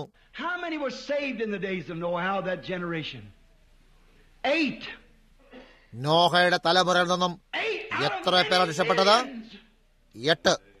അനേക ദശലക്ഷത്തൊന്നും 8. അവൻ പറഞ്ഞു, മനുഷ്യപുത്രന്റെ വരവെങ്കിലും അവണ്ണം തന്നെയാകും. മനുഷ്യപുത്രന്റെ വരവെങ്കിലും സൊദോമിന്റെ നാൾക്കളിലായിരുന്നത് പോലെ തന്നെയാകും. 10,000 മേലുണ്ടായിരുന്നവരിൽ നിന്നും 3 പേർ രക്ഷപ്പെട്ടു. അപ്പോൾ നിങ്ങൾ എന്നോട് ചോദിക്കും, പ്രാസംഗിക, അവനോടൊപ്പം വരാനിരിക്കുന്ന ആ 1000 പറ്റി എന്താണ്? ഇപ്പോൾ സഹോദര, അത് അനേക തലമുറകളിലൂടെ ഉളവായതാകുന്നു. ഈ തലമുറയിൽ നിന്നും 1 ഡസൻ കടന്നു വരുമെങ്കിൽ എനിക്ക് അതിശയമായിരിക്കും. വാതിലെടുക്കമുള്ളത്, വഴി ഞെരുക്കമുള്ളത്, അത് കണ്ടെത്തുന്നവർ ചുരുക്കമത്രേ. ഓ, എനിക്ക് സഭകളെയും അവർ പറയുന്നത് എന്താണെന്നും എന്നതിനെപ്പറ്റിയും നന്നായി അറിയാം. നിങ്ങൾ നിങ്ങളുടെ പേർ ബുക്കിൽ എഴുതിയാൽ നിങ്ങളുടെ അംഗമായി തീരും. ഇത് അതെല്ലാം ശരിയാക്കും. അങ്ങനെ ഒരു തിരുവഴുത്ത് എവിടെയുമില്ല. എല്ലാവരും തങ്ങളുടെ പേരുകൾ സഭയിലെ ബുക്കിൽ എഴുതിയാൽ അവിടെ 1000 കോടി 1000 കോടി 1000 കോടി ഉണ്ടായിട്ട് മറ്റെല്ലാമായി തുടർന്നുകൊണ്ടേയിരിക്കും. അങ്ങനെയായാൽ എല്ലാ തരത്തിലെ ആത്മാക്കളും അവിടെ ഉണ്ടായിട്ട് സ്വർഗത്തിന്റെ അവസ്ഥ എന്തായിരിക്കും? അതിനെപ്പറ്റി ഇപ്പോൾ ചിന്തിച്ചു നോക്കൂ. ആരോ എന്നോട് പറഞ്ഞതുപോലെ, ഇപ്പോൾ ഒരു നിമിഷം നിൽക്കണേ ബ്രദർ ബ്രഹാം, ഇന്ന ആളുകൾ അവർ അന്യഭാഷ സംസാരിക്കുന്നത് ഞാൻ കേട്ടിട്ടുണ്ട്. അവർ അത് പ്രാപിച്ചു എന്നെനിക്കറിയാം. അത് കിട്ടിയതിനാൽ അവരെല്ലാം ശരിയാക്കിയിരിക്കുന്നു എന്നർത്ഥമാക്കുന്നില്ല. 1 കൊരിന്ത്യർ 13 പൗലോസ് പറയുന്നു, ഞാൻ മനുഷ്യരുടെയും ദൂതന്മാരുടെയും ഭാഷകളിൽ സംസാരിച്ചാലും എനിക്ക് സ്നേഹമില്ല എങ്കിൽ ഞാൻ ഒന്നുമല്ല. ഓ, ഞാൻ ഇന്നയാളുടെ യോഗത്തിന് പോയിരുന്നു. ഓ, അദ്ദേഹം വൻ കാര്യങ്ങൾ, ആശ്ചര്യ പ്രവൃത്തികൾ ചെയ്തു. അയാൾ അന്ധന് കാഴ്ച നൽകിയത് ഞാൻ കണ്ടു. അപ്പോഴും അവൻ നഷ്ടപ്പെടാം. അനേകർ നാളിൽ എന്നോട് പറയും, കർത്താവേ, ഞാൻ നിന്റെ നാമത്തിൽ പ്രസംഗിച്ചിട്ടില്ലേ, പ്രവചിച്ചിട്ടില്ലേ? നിന്റെ നാമത്തിലല്ലേ ചെയ്തിരുന്നത്? ഞാൻ ദുരാത്മാക്കളെ പുറത്താക്കിയിട്ടില്ലേ? ഞാൻ അനേക മഹത്തായ കാര്യങ്ങൾ നിന്റെ നാമത്തിലല്ലേ ചെയ്തിരുന്നത്? അവൻ പറയും, അധർമ്മം പ്രവർത്തിക്കുന്നവരെ, നിങ്ങൾ എന്നെ വിട്ടു പോകുവിൻ, ഞാൻ നിങ്ങളെ അറിയുന്നത് പോലുമില്ല. വാതിലെടുക്കമുള്ളത്, വഴി ഞെരുക്കമുള്ളത്, അത് കണ്ടെത്തുന്നവർ ചുരുക്കമത്രേ. ഞാൻ ചില കണക്കുകൂട്ടലുകളെ നിങ്ങൾക്ക് തരട്ടെ, അത് നിങ്ങളെ ഇളക്കും. മെഡിക്കൽ സയൻസ് പ്രകാരം, ഡോക്ടർമാരുടെ സ്ഥിതിവിവര പട്ടിക പ്രകാരം 30 ദിവസത്തിനുള്ളിൽ ചിക്കാഗോയിൽ മാത്രം 30,000 ഗർഭചിത്ര കേസുകളാണ് ഉണ്ടായത്. ഡോക്ടർമാരുടെ അടുക്കൽ വന്നവരുടെ എണ്ണം മാത്രമാണിത്. ഗർഭഛിദ്രത്തിനായി ഉപയോഗിക്കുന്ന ഈ ചെറിയ ഗുളികകളും മറ്റും ഉപയോഗിച്ച് എത്ര പേരുണ്ടാകും? അമേരിക്കൻ ഐക്യനാടുകളിൽ വിശുദ്ധ വിവാഹ ഉടമ്പടിയാൽ ജനിക്കുന്ന കുട്ടികളെക്കാൾ അധികം കുട്ടികൾ നിയമാനുസൃതമല്ലാതെ ജനിക്കുന്നതായി സ്ഥിതിവിവര പട്ടികൾ കണക്കാക്കുന്നു. ബൈബിളിലെ ആവർത്തന പുസ്തകത്തിന്റെ 14:2 ഒരു ജാരസന്താനത്തിന് യഹോവയുടെ സന്നിധിയിൽ 400 വർഷക്കാലം പ്രവേശനം നിഷേധിച്ചിരിക്കുന്നു എന്നറിയാമോ? അവരുടെ മക്കളുടെ മക്കളുടെ മക്കളുടെ മക്കളുടെ മക്കളുടെ 10 തലമുറ വരെ 400 വർഷക്കാലം യഹോവയുടെ സന്നിധിയിൽ നിൽക്കാൻ പാടില്ല. ഒരു തലമുറ എന്നാൽ 40 വർഷങ്ങളാകുന്നു. അവരുടെ അപ്പൂപ്പന്റെ അപ്പൂപ്പന്റെ അപ്പൂപ്പന്റെ അപ്പൂപ്പന്റെ അപ്പൂപ്പന്റെ അപ്പൂപ്പന്റെ അപ്പൂപ്പന്റെ വല്യപ്പൂപ്പൻ ഒരു നിയമാനുസൃതമായ കുട്ടിയായിരുന്നിട്ട് അവൻ കാഴ്ചയിൽ നിന്ന് മാഞ്ഞു പോയിരിക്കുകയും ചെയ്യുന്നു. ഇപ്പോൾ എന്താണ്? അതെവിടെയാണ് മാറ്റിയിരിക്കുന്നത് എന്നെ കാണിക്കുക. നാം എന്തിലേക്കാണ് കടന്നു വന്നുകൊണ്ടിരിക്കുന്നത്? ഇപ്പോൾ വ്യഭിചാരം മൂലം നിയമാനുസൃതമല്ലാത്ത കുഞ്ഞും പുരുഷന്മാരെ പോലെ തെരുവിൽ വസ്ത്രം ധരിച്ചുകൊണ്ട് നടക്കുന്ന ഭാവികളായ സ്ത്രീകളും അത് ദൈവത്തിന്റെ ദൃഷ്ടിയിൽ ഒരു കൊടിയ അറപ്പാകുന്നു. സിഗരറ്റ് വലിക്കുന്നവരും കോക്ടെയിൽ കുടിക്കുന്നവരും ക്രിസ്ത്യാനികളെന്ന് പേർ പറയുന്നവരുമാകുന്നു. അത്തരത്തിലെ ഒരു കൂട്ടം വേശ്യകളെ ദൈവം എതിർക്കട്ടെ. അത് ശരിയാകുന്നു. പിന്നെയും അവരെ ക്രിസ്ത്യാനികളെന്ന് വിളിക്കുന്നു. വാതിലെടുക്കമുള്ളത്, വഴി ഞെരുക്കമുള്ളത്, അത് കണ്ടെത്തുന്നവർ ചുരുക്കമത്രേ എന്ന് യേശു പറഞ്ഞതിൽ യാതൊരു ആശ്ചര്യവുമില്ല. അവർ അവരെ സ്വയം താഴ്ത്തുകയില്ല, അവർ അകലുന്നവരായിരിക്കും. നോക്കൂ, ദാവീദ് പാപം ചെയ്തു എന്നവനോട് പറഞ്ഞപ്പോൾ ഉടൻ തന്നെ അവൻ പശ്ചാത്തപിച്ചു. അതുകൊണ്ട് ദൈവം അവനെ സ്നേഹിച്ചു. നിങ്ങൾ അവരോട് അവരുടെ പാപങ്ങളെ അറിയിക്കൂ. അവർ ഇങ്ങനെ പറയും, ഞാൻ ഇനി ഒരിക്കലും നിന്റെ വാതിലുള്ളിലേക്ക് വരികയില്ല. എന്താണ്? അവർക്ക് പോകാൻ അനേക സ്ഥലങ്ങളുണ്ട്. അത്തരത്തില് നിയമാനുസൃതമല്ലാത്ത പക്ഷികളെ അടയ്ക്കുന്ന കൂടുകളിലേക്ക് അവർക്ക് പോകാൻ കഴിയും. എന്നാൽ പ്രാസംഗികർ യാതൊരു വിട്ടുവീഴ്ചയും കൂടാതെ ദൈവത്തിന്റെ സർവായുധവർഗം ധരിച്ചുകൊണ്ട് സുവിശേഷം ചെയ്യേണ്ട സമയമാകുന്നു ഇത്. മനുഷ്യർ സ്വയം എളിമ ധരിക്കേണ്ടതാകുന്നു. ക്രിസ്ത്യാനികൾക്കിടയിൽ നിഷ്കളങ്കത്വം ഇനി ഒട്ടും കാണുകയില്ല. ഞാനൊരു മെത്തോഡിസ്റ്റ് ആകുന്നു, ഞാനൊരു ബാപ്റ്റിസ്റ്റ് ആകുന്നു, ഞാനൊരു പെന്തക്കോസ്ത് ആകുന്നു എന്നവർ പറയാൻ ആഗ്രഹിക്കുന്നു. അത് ദൈവത്തിനുള്ളതാണ് എന്നതർത്ഥമാക്കുന്നില്ല. ഞാൻ അന്യഭാഷയിൽ സംസാരിച്ചു, ഞാൻ അത്ഭുതാശ്ചര്യങ്ങൾ ചെയ്തു. അവർ കന്തരാക്കാൻ കഴിയുന്ന ഏറ്റവും വലിയ കാര്യത്തിന്മേലാണ് നാം നമ്മുടെ സകല പ്രാധാന്യവും വച്ചിരിക്കുന്നത്. തീർച്ചയായും ധർമ്മിയുടെ മേൽ പെയ്യുന്ന അതേപോലെ തന്നെ അധർമ്മിയുടെ മേലും പെയ്യുന്നു. മഴ ധാന്യത്തിനു മേൽ പതിക്കുന്ന അതേ വിധത്തിൽ തന്നെ കളയുടെ മേലും പതിക്കുന്നു. റോയ്, അതേ മഴ, അതേ പരിശുദ്ധാത്മാവ് തന്നെ ജനങ്ങളുടെ മേൽ പതിക്കുന്നു. അതർത്ഥമാക്കുന്നില്ല അകത്തുനിന്നും പുറത്തേക്ക് അവരുടെ പ്രാകൃതത്തിന് വ്യത്യാസമുണ്ടാകേണ്ടതുണ്ട്. പുറമേയുള്ള ഒരു പ്രകടനമോ പ്രത്യക്ഷമാക്കലോ അല്ല, എന്നാൽ ആ വ്യക്തിയുടെ ഉള്ളിലെ ജീവനുള്ള ദൈവത്തിന്റെ ആത്മാവ് ഒരു പുതിയ സൃഷ്ടിയാകുന്നു. അതവന്റെയോ അവളുടെയോ ഹൃദയത്തെ ദൈവത്തിന് മുന്നിൽ എളിമയുള്ളതാക്കി തീർക്കുന്നു. നിങ്ങൾ ചോദിച്ചേക്കാം, പ്രാസംഗിക 1,04,000 കോടി ജനങ്ങളിൽ നിന്നും 1 ഡസൻ പോകും എന്ന് സംശയിക്കുന്നു എന്നാണോ പറയാൻ അർത്ഥമാക്കുന്നത്? മേഘങ്ങളിൽ എടുക്കപ്പെടലിൽ 1 ഡസനെങ്കിലും ഉണ്ടാകുമോ എന്ന് ഞാൻ സംശയിക്കുന്നു. അതിനെക്കുറിച്ച് ചിന്തിച്ചു നോക്കൂ. യേശു ഇവിടെ സുവിശേഷത്തിൽ പറഞ്ഞിരിക്കുന്നതാണ് ഞാൻ നിങ്ങളോട് പറയുന്നത്. അതിനെക്കുറിച്ച് ചിന്തിച്ചു നോക്കൂ. അത് സംജാതമായത് എന്തുകൊണ്ടാണ്? ജനങ്ങളുടെ ദുർവൃത്തി കടന്നുകൂടിയിട്ട് നിയമാനുസൃതമല്ലാത്ത കുഞ്ഞുങ്ങൾ ജനിക്കാൻ തുടങ്ങി. അതവരെ കളങ്കപ്പെടുത്തി കളഞ്ഞു. നോക്കൂ, ആ കാര്യങ്ങളെ നിരത്തിക്കൊണ്ട് നമുക്കിവിടെ മണിക്കൂറുകൾ നിൽക്കാനാകും. ഒരു ദുഷിച്ചതും ദണ്ഡനീയവുമായ തലമുറയുടെ ഏറ്റവും അകം വരെ ദ്രവിച്ചിരിക്കുന്ന ഒരു കാലത്താണ് നാം ജീവിക്കുന്നതെന്ന് നമുക്ക് കാണാൻ സാധിക്കും. അവർക്ക് അടയാളങ്ങളൊന്നും തന്നെ കാണാൻ സാധിക്കാത്തതിൽ യാതൊരു അത്ഭുതവുമില്ല. സുവിശേഷം കേൾക്കാത്തതിലും ഒരു അതിശയവുമില്ല. അവർ കഠിനമാക്കപ്പെട്ടിരിക്കുന്നു, എന്നിട്ടും മതപരവും ദൈവഭക്തിയുമുള്ളവരുമായിരിക്കുന്നു. അന്ത്യകാലത്ത് മനുഷ്യർ സ്വസ്നേഹികളും ദ്രവ്യാഗ്രഹികളും വമ്പ് പറയുന്നവരും ദൈവത്തെക്കാൾ ലോകത്തെ സ്നേഹിക്കുന്നവരുമായിരിക്കുമെന്ന് ആത്മാവ് തെളിവായി പറയുന്നു എന്ന് യേശു പറഞ്ഞിരുന്നില്ലേ?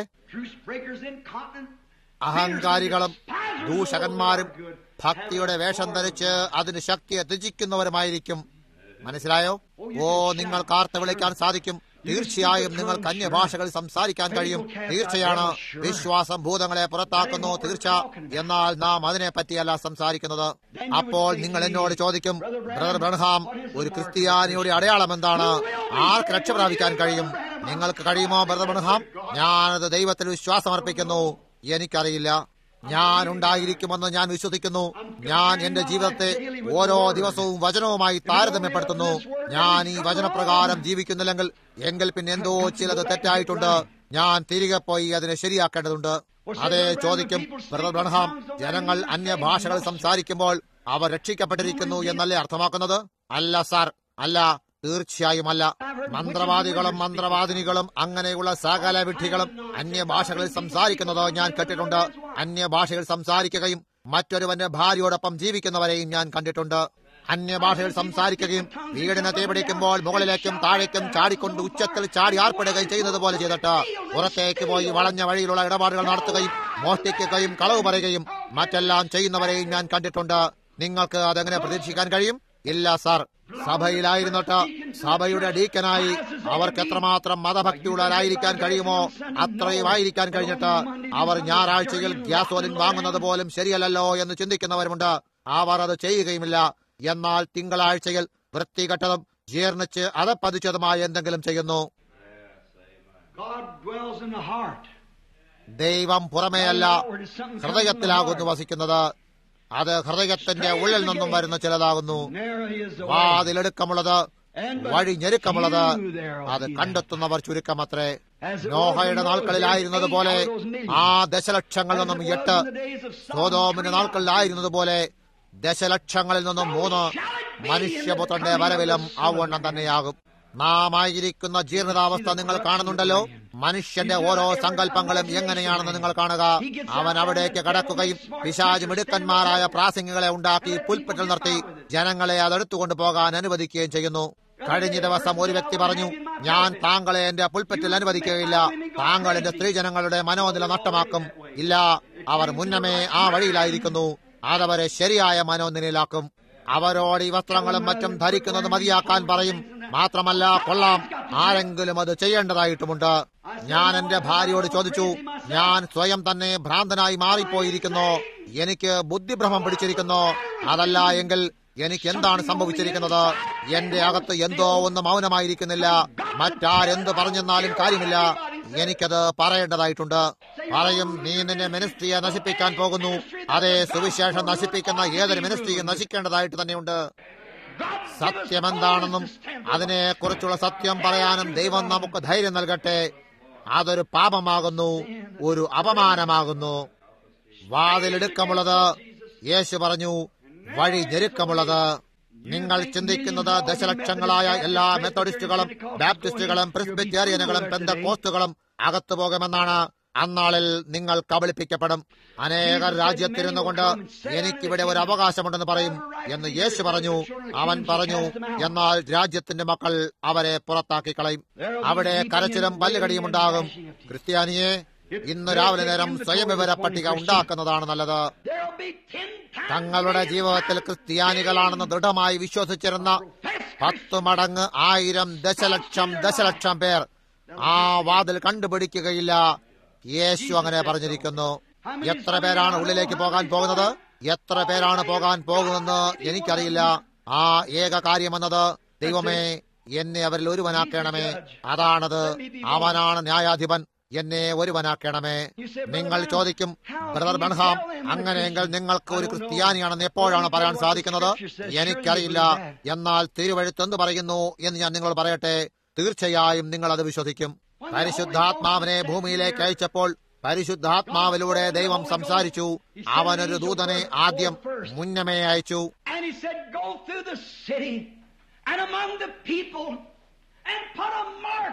അവൻ പറഞ്ഞു, പട്ടണത്തിലൂടെ ജനങ്ങളുടെ നടുവിലൂടെ പോയി കൊടിയറപ്പുകളെ തിരുത്താനായി കരയുകയും നെടുവേർപ്പെടുകയും ചെയ്യുന്നവരുടെ നെറ്റിമേൽ ഒരടയാളം ചെയ്യുക. എന്താണ് അശുദ്ധി? ഒരു സ്ത്രീ പുരുഷന്റെ വസ്ത്രം ധരിക്കുന്നതാകുന്നു. അത് ദൈവത്തെ രോഗിയാക്കുന്നു. വെറുപ്പുളവാക്കുന്ന എന്തിന്റെയും ചുറ്റിലും നിങ്ങൾ എപ്പോഴെങ്കിലും കടന്നിട്ടുണ്ടോ? അതെത്രമാത്രം അസുഖമുളവാക്കും. നിങ്ങൾക്ക് അതിനടുക്കൽ നിൽക്കാൻ കഴിയില്ല. ഒരു പുരുഷന്റെ വസ്ത്രം ധരിക്കുന്ന സ്ത്രീയും അത്തരത്തിലാണ്. അത് ദൈവത്തെ അനുഭവിപ്പിക്കുന്നത്. ഒരു പക്ഷേ നിങ്ങൾ പാട്ടുസംഘത്തിൽ പാടുന്നുണ്ടാകാം. നിങ്ങൾ ദിവസവും പ്രാർത്ഥിച്ചെന്നിരിക്കാം. ഓരോ ദിവസവും ആർപ്പട്ടെന്നിരിക്കാം. അതുമല്ലെങ്കിൽ ഓരോ ദിവസവും നിങ്ങൾ ദൈവത്തിനായി ജീവിച്ചെന്നും വരാം. നിങ്ങൾ ദൈവത്തിന്റെ സന്നിധിയിൽ കുറ്റം ചുമത്തപ്പെട്ടവളാകുന്നു. അതാണ് കൃത്യമായും തിരുവെഴുത്ത് പറയുന്നത്. ഒരു വെറുപ്പ്. അങ്ങനെയുള്ള കാര്യങ്ങളുമായി തുടരുന്നവർക്ക് അതുമായി ഒരു അംശമുണ്ടായിരിക്കുന്നതാണ്. അത്തരത്തിലുള്ളതിനെതിരായി നിലപാടെടുക്കാൻ ദൈവം നമുക്ക് കൃപ നൽകട്ടെ. നിങ്ങൾ മാത്രം നിൽക്കേണ്ടി വന്നാലും അവിടെ നിന്നുകൊണ്ട് ദൈവവചനത്തെ നിങ്ങളുടെ കൈകളിൽ പിടിച്ചുകൊള്ളുക. അതൊരിക്കലും പരാജയമടയുകയില്ല. ഇപ്പോൾ നാം ഒരു ദിവസത്തിലേക്ക് ജനങ്ങളുടെ കൊടിയറപ്പ് ഉളവായിരിക്കുന്ന ഒരിടത്തേക്ക് വന്നിരിക്കുന്നു. വീണ്ടും ദൂതൻ മുദ്രയിടാനായി പുറപ്പെട്ടു പോയിരിക്കുന്നു. ജെഫർസൺ വില്ലയിലെ ഒരു വ്യക്തി എനിക്ക് കാണിച്ചു തരൂ. അതാർക്കാണ് മുദ്രയിടാൻ പോകുന്നതെന്നറിയാൻ നിങ്ങൾ ആഗ്രഹിക്കുന്നെങ്കിൽ തുടർച്ചയായി മുറയിടുകയും കരയുകയും ചെയ്യുന്ന ഒരു വ്യക്തിയെ കണ്ടുപിടിച്ച് ഇടതടവില്ലാതെ വിഷമിക്കുകയും ദുഃഖിക്കുകയും ചെയ്യുന്ന പട്ടണത്തിൽ നടക്കുന്ന കൊടിയ വിഷമതകൾക്കെതിരായി കരയുന്ന ഒരാളിനെ കാട്ടിത്തരൂ. നിങ്ങളുടെ കൈ ഉയർത്തി ആ ഒരു വ്യക്തി അപ്രകാരം ചെയ്യുന്നു എന്ന് പറയാനാകുമോ? അപ്പോൾ ഈ തിരുവചനം പറയുന്നു, വാതിലെടുക്കമുള്ളത്, വഴി ഞെരുക്കമുള്ളത്, അത് കണ്ടെത്തുന്നവർ ചുരുക്കമത്രേ. അങ്ങനെയുള്ളവരെ മാത്രമാണ് മുദ്രയിടുന്നത്. ഓ, വളരെയേറെ പള്ളിയിൽ പോകുന്ന എനിക്ക് കാണിച്ചു തരാൻ കഴിയും. പാട്ടസംഘത്തിൽ പാടുന്ന അനേകരെ എനിക്ക് കാണിച്ചു തരാൻ കഴിയും. സൺഡേ സ്കൂൾ പഠിപ്പിക്കുന്ന വളരെയേറെ പേർ എനിക്ക് കാണിച്ചു തരാൻ കഴിയും. വളരെ വലിയ സൊസൈറ്റികളെ തലപ്പത്തിരിക്കുന്ന അനേകരെ എനിക്ക് നിങ്ങൾക്ക് കാണിച്ചു തരാൻ കഴിയും. വളരെയേറെ പേർ അന്യഭാഷകൾ സംസാരിക്കുന്നതും വളരെയേറെ പേർ ഉച്ചത്തിൽ അലറി വിളിക്കുന്നതും വളരെ സുവിശേഷ പ്രവർത്തികൾ പ്രവർത്തിക്കുന്നതും എനിക്ക് നിങ്ങൾക്ക് കാണിച്ചു തരാൻ സാധിക്കും. എന്നാൽ തന്റെ ഹൃദയത്തിൽ ആഴത്തിൽ ലോകത്തെ പറ്റി വിഷമിക്കുന്ന ഒരാളെ എനിക്ക് കാണിച്ചു തരിക. ആ വിഭാഗീയ സഭകളെ കുറ്റപ്പെടുത്താൻ കഴിയുന്ന ഒരു പ്രാസംഗികനെ എനിക്ക് കാണിച്ചു തരിക. ആ വിഭാഗീയ സഭകളെയും ആ വക കാര്യങ്ങളെയും കുറ്റപ്പെടുത്താൻ കഴിയുന്ന ഒരു പ്രാസംഗിനെ കാണിച്ചു തരിക. അവനത് ചെയ്യാതിരിക്കുന്നതാണ് നല്ലത്. അവനെ പുറത്തെറിഞ്ഞു കളയും. അതവന്റെ അന്നത്തിന്റെ ചീട്ടാകുന്നു. ജാക്ക് മൂറയോട് ബില്ലി ഗ്രഹാം ഇങ്ങനെ പറഞ്ഞതിൽ യാതൊരു അത്ഭുതവുമില്ല. എത്രമാത്രം മീറ്റിങ്ങുകളാണ് ബാക്കിയുള്ളതെന്ന് കാണുക. പറഞ്ഞു, അവനൊരു ബാപ്റ്റിസ്റ്റ് അല്ല, അതല്ല, അവനൊരു പെന്തക്കോസ്തോ ഒരു മെത്തഡിസ്റ്റോ അല്ല. എല്ലാവരും അവനെതിരായിരിക്കുന്നു. തീർച്ചയായും ഞാൻ അതല്ല പറയുന്നത്. ഞാൻ പറഞ്ഞതിന്റെ കാരണം എനിക്കത് പുറമേ പറയാൻ സാധിക്കുകയില്ല. അതിപ്പോൾ ഞാൻ എന്റെ സ്വന്തം സഭയിലാണ് പറയുന്നത്. എനിക്കൊരു ബുദ്ധിമുട്ട് കടന്നു വന്നിരിക്കുന്നു. കാരണം ഇപ്പോൾ എന്റെ മേൽ പരിശോധനയുടെ മണിക്കൂറുകളാകുന്നു. അവർ പറയും, താങ്കൾ വരികയാണെങ്കിൽ അതിന് കുഴപ്പമൊന്നുമില്ല.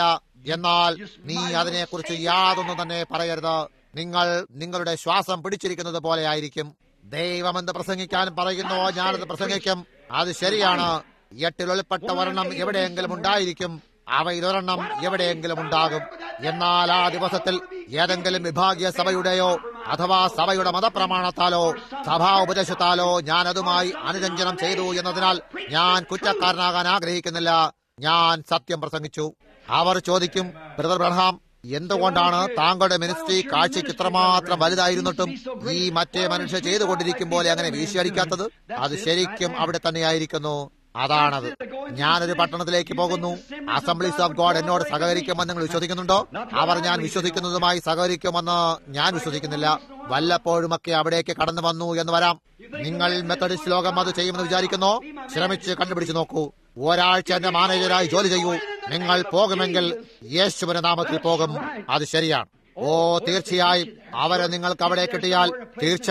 അങ്ങനെയുള്ള ഏതൊരു വിധത്തിലും നിങ്ങൾ അവരുമായി ബന്ധപ്പെടാതിരിക്കാൻ അങ്ങനെയുള്ള ഒരു സ്ഥലത്തെ നിങ്ങൾക്ക് അവരെ കിട്ടുകയുള്ളൂ. അത് കഴിഞ്ഞ് നിങ്ങൾ വിട്ടുപോരുമ്പോൾ പറയും, ഓ, ഇപ്പോൾ ബ്രദർ ബ്രഹാം ഒരൽപ്പം മാറിപ്പോയിട്ട് തലച്ചോല ഒരൽപ്പം. നിങ്ങൾക്കറിയാമോ, അദ്ദേഹം എന്റെ ബുദ്ധിശക്തിയിൽ നിന്നും പുറത്തായി പോയിരിക്കുന്നെങ്കിൽ ഈ ബൈബിൾ ഉപദേശവും പുറത്തായി പോയിരിക്കുന്നു. അങ്ങനെയാണ് ബൈബിൾ പറയുന്നത്. അതെ സർ. ശ്രദ്ധിക്കൂ, യേശു പറഞ്ഞു, ശലോമോനെയും അവന്റെ ഹൃദയ വിവേചനത്തെയും നിങ്ങൾ വിശ്വസിക്കുന്നെങ്കിൽ എന്നെ ബേൽസബൂബ് എന്ന് വിളിക്കുന്നത് എന്തുകൊണ്ടാണ്? നിങ്ങൾ അവന്റെ ദിവസത്തെ വിശ്വസിച്ചിരുന്നു. ആ ദാനത്തെ കാണേണ്ടതിന് ഭൂമിയുടെ അറിവിൽ നിന്നും ശേബാരാജ്ഞി കടന്നു വന്നുവല്ലോ. അവൾ അത് കണ്ടപ്പോൾ തന്നെ വിശ്വസിച്ചു. നിങ്ങൾ ഇരുന്നുകൊണ്ട് നേരെ അതിലേക്ക് നോക്കുകയും പിന്നെ അതിനെ വിശ്വസിക്കുകയും ചെയ്യുന്നില്ല. അവന്റെ സ്വന്തം സഹോദരന്മാർ പോലും അവനെ വിശ്വസിച്ചില്ല. പറഞ്ഞു, നീ പെരുന്നാളിന് പോകുന്നുണ്ടോ? അവൻ പറഞ്ഞു, ഞാനിപ്പോൾ പോകുന്നില്ല. അവൻ മറ്റൊരു മാർഗത്തിലൂടെ പോയി. കാരണം അവന്റെ സ്വന്തം സഹോദരന്മാർ പോലും അവനിൽ വിശ്വസിച്ചിരുന്നില്ല. അത് ശരിയാണ്. വാതിലിടുക്കമുള്ളത്, വഴി ഞെരുക്കമുള്ളത്, അത് കണ്ടെത്തുന്നവർ ചുരുക്കമത്രേ. ആ ഏറ്റുമുട്ടൽ ശിഷ്യന്മാരുടെ അടുക്കലേക്ക് വന്നപ്പോൾ അവരെവിടെയായിരുന്നു? ഒരു പുരുഷനും ഒരു സ്ത്രീയും യോഹന്നാനും മറിയയും അവനോടൊപ്പം ക്രൂശിനരികെ നിന്നു. മറ്റുള്ളവരെല്ലാം പോയി കഴിഞ്ഞിരുന്നു. ഇതാണ് ഏറ്റുമുട്ടൽ. ഇതാണ് ആ സമയം. ഇത് ദൈവം പ്രവൃത്തിയിലായിരിക്കുന്നതാകുന്നു. മിശിഹ ഭൂമിയിലായിരുന്നപ്പോൾ ഇതുണ്ടായിരുന്നു. ഇത് ദൈവത്തിന്റെ ശക്തി അവന്റെ ജനങ്ങളുടെ ഇടയിലൂടെ സഞ്ചരിക്കുമ്പോഴാകുന്നു. അവർ അവരെ വിശുദ്ധ ഉരുളുകാർ, ഭ്രാന്തർ, ബുദ്ധിസ്ഥിരതയില്ലാത്തവർ, ഓ അങ്ങനെയും മറ്റുമാകുന്നു. എന്നാൽ ആ മണിക്കൂർ ഇവിടെയാകുന്നു. ഒരു വലിയ നിരാശ ന്യായവിധിയിലുണ്ടാകാൻ പോകുന്നു എന്നുള്ള കാര്യം തീർച്ചയാകുന്നു. ഓ, മദ്യം ഒളിച്ചു കടത്തുന്നയാൾ ന്യായവിധിയിൽ അവൻ എങ്ങോട്ടാണ് പോകുന്നതെന്ന് അവൻ അറിയുന്നു. അങ്ങനെ തന്നെ മത്സരിച്ച് മദ്യപിക്കുന്നവനും അവൻ എവിടേക്കാണ് പോകുന്നതെന്ന് അറിയുന്നു. അങ്ങനെ തന്നെ വ്യഭിചാരിയും അവൾ എവിടെ നിൽക്കുന്നു എന്നറിയുന്നു. ചൂത് കളിക്കാരൻ എവിടെ നിൽക്കുന്നു എന്നറിയുന്നു. അങ്ങനെ തന്നെ മദ്യപാനിയും അവൻ എവിടെ നിൽക്കുന്നു എന്നറിയുന്നു. അവൻ നിരാശപ്പെടാൻ പോകുന്നില്ല. എന്നാൽ എവിടെയാണ് നിരാശ ഉണ്ടാകാൻ പോകുന്നത്? ശരി എന്ന് തങ്ങളെ തന്നെ വിശ്വസിക്കുന്നവരുടെ മേലാകുമ്പോഴാണ്. അവിടെയാണ് ആ നിരാശ ഉണ്ടാകാൻ പോകുന്നത്. അവരവിടേക്ക് കടന്നുകൊണ്ടിങ്ങനെ പറയും, ഞങ്ങൾ നിന്റെ നാമത്തിൽ ഭൂതങ്ങളെ പുറത്താക്കിയിരുന്നു. തീർച്ച, ഞങ്ങൾ പ്രാസംഗികന്മാരായിരുന്നു. ഞങ്ങൾ ഇന്ന സഭകളിൽ ഉൾപ്പെട്ടിരുന്നു. ഞങ്ങൾ വലിയ അത്ഭുതങ്ങൾ കാണിച്ചിരുന്നു. ഓ, ഞങ്ങൾ പ്രസംഗിച്ചു. ഞാൻ സഭയിലെ ഒരു പരിചാരകനായിരുന്നു. ഞാൻ ബിഷപ്പായിരുന്നു. ഞാൻ ഇതായിരുന്നു. അകൃത്യം പ്രവർത്തിക്കുന്നവരെ എന്നെ വിട്ടുപോകുവിൻ. ഞാൻ നിങ്ങളെ ഒരു നാളും അറിഞ്ഞിട്ടില്ല. അവിടെയാണ് നിങ്ങൾ. അതാണ് ആ നിരാശ. അവൻ പറഞ്ഞു, മക്കളും അവരുടെ മക്കളും രാജ്യത്തിൽ വന്നിരുന്നുകൊണ്ട് പറയും, ഞങ്ങൾക്കിവിടെ ഒരു അവകാശമുണ്ട്. അവരെ പുറത്തുള്ള ഇരുട്ടിലേക്ക് എറിഞ്ഞുകളയും. അവിടെ കരച്ചിലും നിലവിളിയും പല്ലുകടിയും ഉണ്ടാകും. വാതിലിടുക്കമുള്ളത്, വഴിഞ്ഞെരുക്കമുള്ളത്, അത് കണ്ടെത്തുന്നവർ ചുരുക്കമത്രേ. ഇന്നു രാവിലെ നേരം ഇത് കേൾക്കുന്നവരായി എന്റെ പ്രിയജനങ്ങളെ, ഇത് ഉണ്ടാക്കിയത് ഞാനല്ല. ഇത് പറയാൻ മാത്രം ഞാൻ ഉത്തരവാദിയാകുന്നു. അത് മാത്രമാണ് എന്റെ ഉത്തരവാദിത്വം. എന്റെ ജീവിതത്തിൽ ഒരിക്കലും ഞാൻ മറ്റൊരു സന്ദേശം പ്രസംഗിക്കുന്നില്ലെങ്കിൽ ഇത് സത്യമാകുന്നു. രക്ഷപ്പെടാൻ പോകുന്നത് വളരെ കുറച്ച് ജനങ്ങളായിരിക്കും. ഇതിങ്ങനെ ഓർത്തിരിക്കുക, വളരെ കുറച്ചുപേർ മാത്രം. അവരിലൊരാൾ നിങ്ങളായിരിക്കണം. അവർ ആരാണ് ബ്രദർ ബ്രഹാം? എനിക്കറിയില്ല, മറ്റാർക്കും അറിയില്ല. ഭയത്തോടും വിറയലോടും കൂടെ നാം നമ്മുടെ രക്ഷയെ നേടിയെടുക്കുന്നതാകുന്നു. എന്നാൽ നിങ്ങൾ ദൈവവുമായി നിരയിലായിരിക്കണം. ബൈബിളുമായി നിങ്ങളുടെ ഹൃദയം ആ നിരയിൽ തന്നെ തുടിക്കുന്നില്ലെങ്കിൽ അവിടെ എന്തോ തെറ്റായിട്ടുണ്ട്. അവിടെ എന്തോ കുഴപ്പമുണ്ട്. നിങ്ങളുടെ സഭ എന്തു പറഞ്ഞാലും കാര്യമില്ല. നിങ്ങൾക്ക് അതുമായി കടന്നുകൂടാൻ സാധിക്കില്ല. ദൈവം എന്തു പറഞ്ഞിരിക്കുന്നുവോ ആ വിധത്തിലേ അത് ചെയ്യാനാകൂ. ഇതാണ് ആ പുസ്തകം, ബൈബിൾ.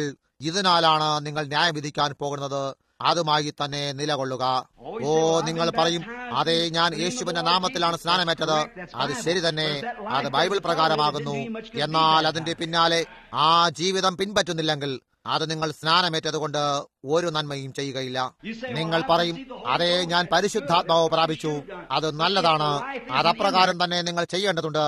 എന്നാൽ ആ ജീവിതം അവിടെ ഇല്ലെങ്കിൽ ഓർക്കുക, കോതമ്പിനെ വളർത്താനായി പെയ്യുന്ന അതേ ശക്തി തന്നെയാണ് കളയുടെ മേലും പതിക്കുന്നത്. കളയെ ആർത്ത് വിളിക്കാനും കൂടെ ഇടയാക്കുന്നതും ആ ചെറിയ കളകളെല്ലാം നേരെ നിൽക്കുന്നതും എത്രമാത്രം കോതമ്പ് സന്തോഷിക്കുന്നുവോ അത്രയും സന്തോഷിക്കുകയും ചെയ്യുന്നു. അത് ശരിയാണ്, അതേ ജീവനാൽ ജീവിക്കുന്നു. ഒരു പാപിക്ക് ദൈവത്തിന്റെ സന്നിധിയിൽ നിൽക്കാനും ജയഘോഷം മുഴക്കാനും ഒരു ക്രിസ്ത്യാനി ജീവിക്കുന്നത് പോലെ ജീവിക്കാനും സാധിക്കും. എന്നാൽ അവിടെ ഹൃദയത്തിൽ എന്തോ വ്യത്യാസമുണ്ട്. ദുരാത്മാക്കളെ പുറത്താക്കാനുള്ള അതേ ശക്തി തന്നെ അവനുമുണ്ടായിരുന്നു. യേശു അപ്രകാരം പറഞ്ഞിരിക്കുന്നു. മറ്റേതൊരു പ്രാസംഗികനും പ്രസംഗിക്കാൻ കഴിയുന്ന അതേ വിധത്തിൽ തന്നെ അവനും പ്രസംഗിക്കാൻ സാധിക്കുന്നു. അത് കൃത്യമായും യേശു പറഞ്ഞത് പ്രകാരം തന്നെയായിരിക്കുന്നു. ബൈബിൾ അത് പഠിപ്പിക്കുന്നു.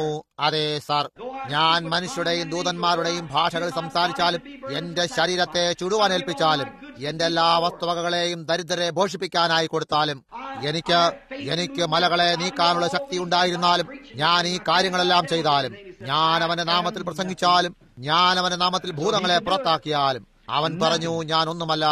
അങ്ങനെ അവന് ഒന്നുമില്ലാതെ തന്നെ അതെല്ലാം ചെയ്യാൻ സാധിക്കും. ആശയം മനസ്സിലായോ?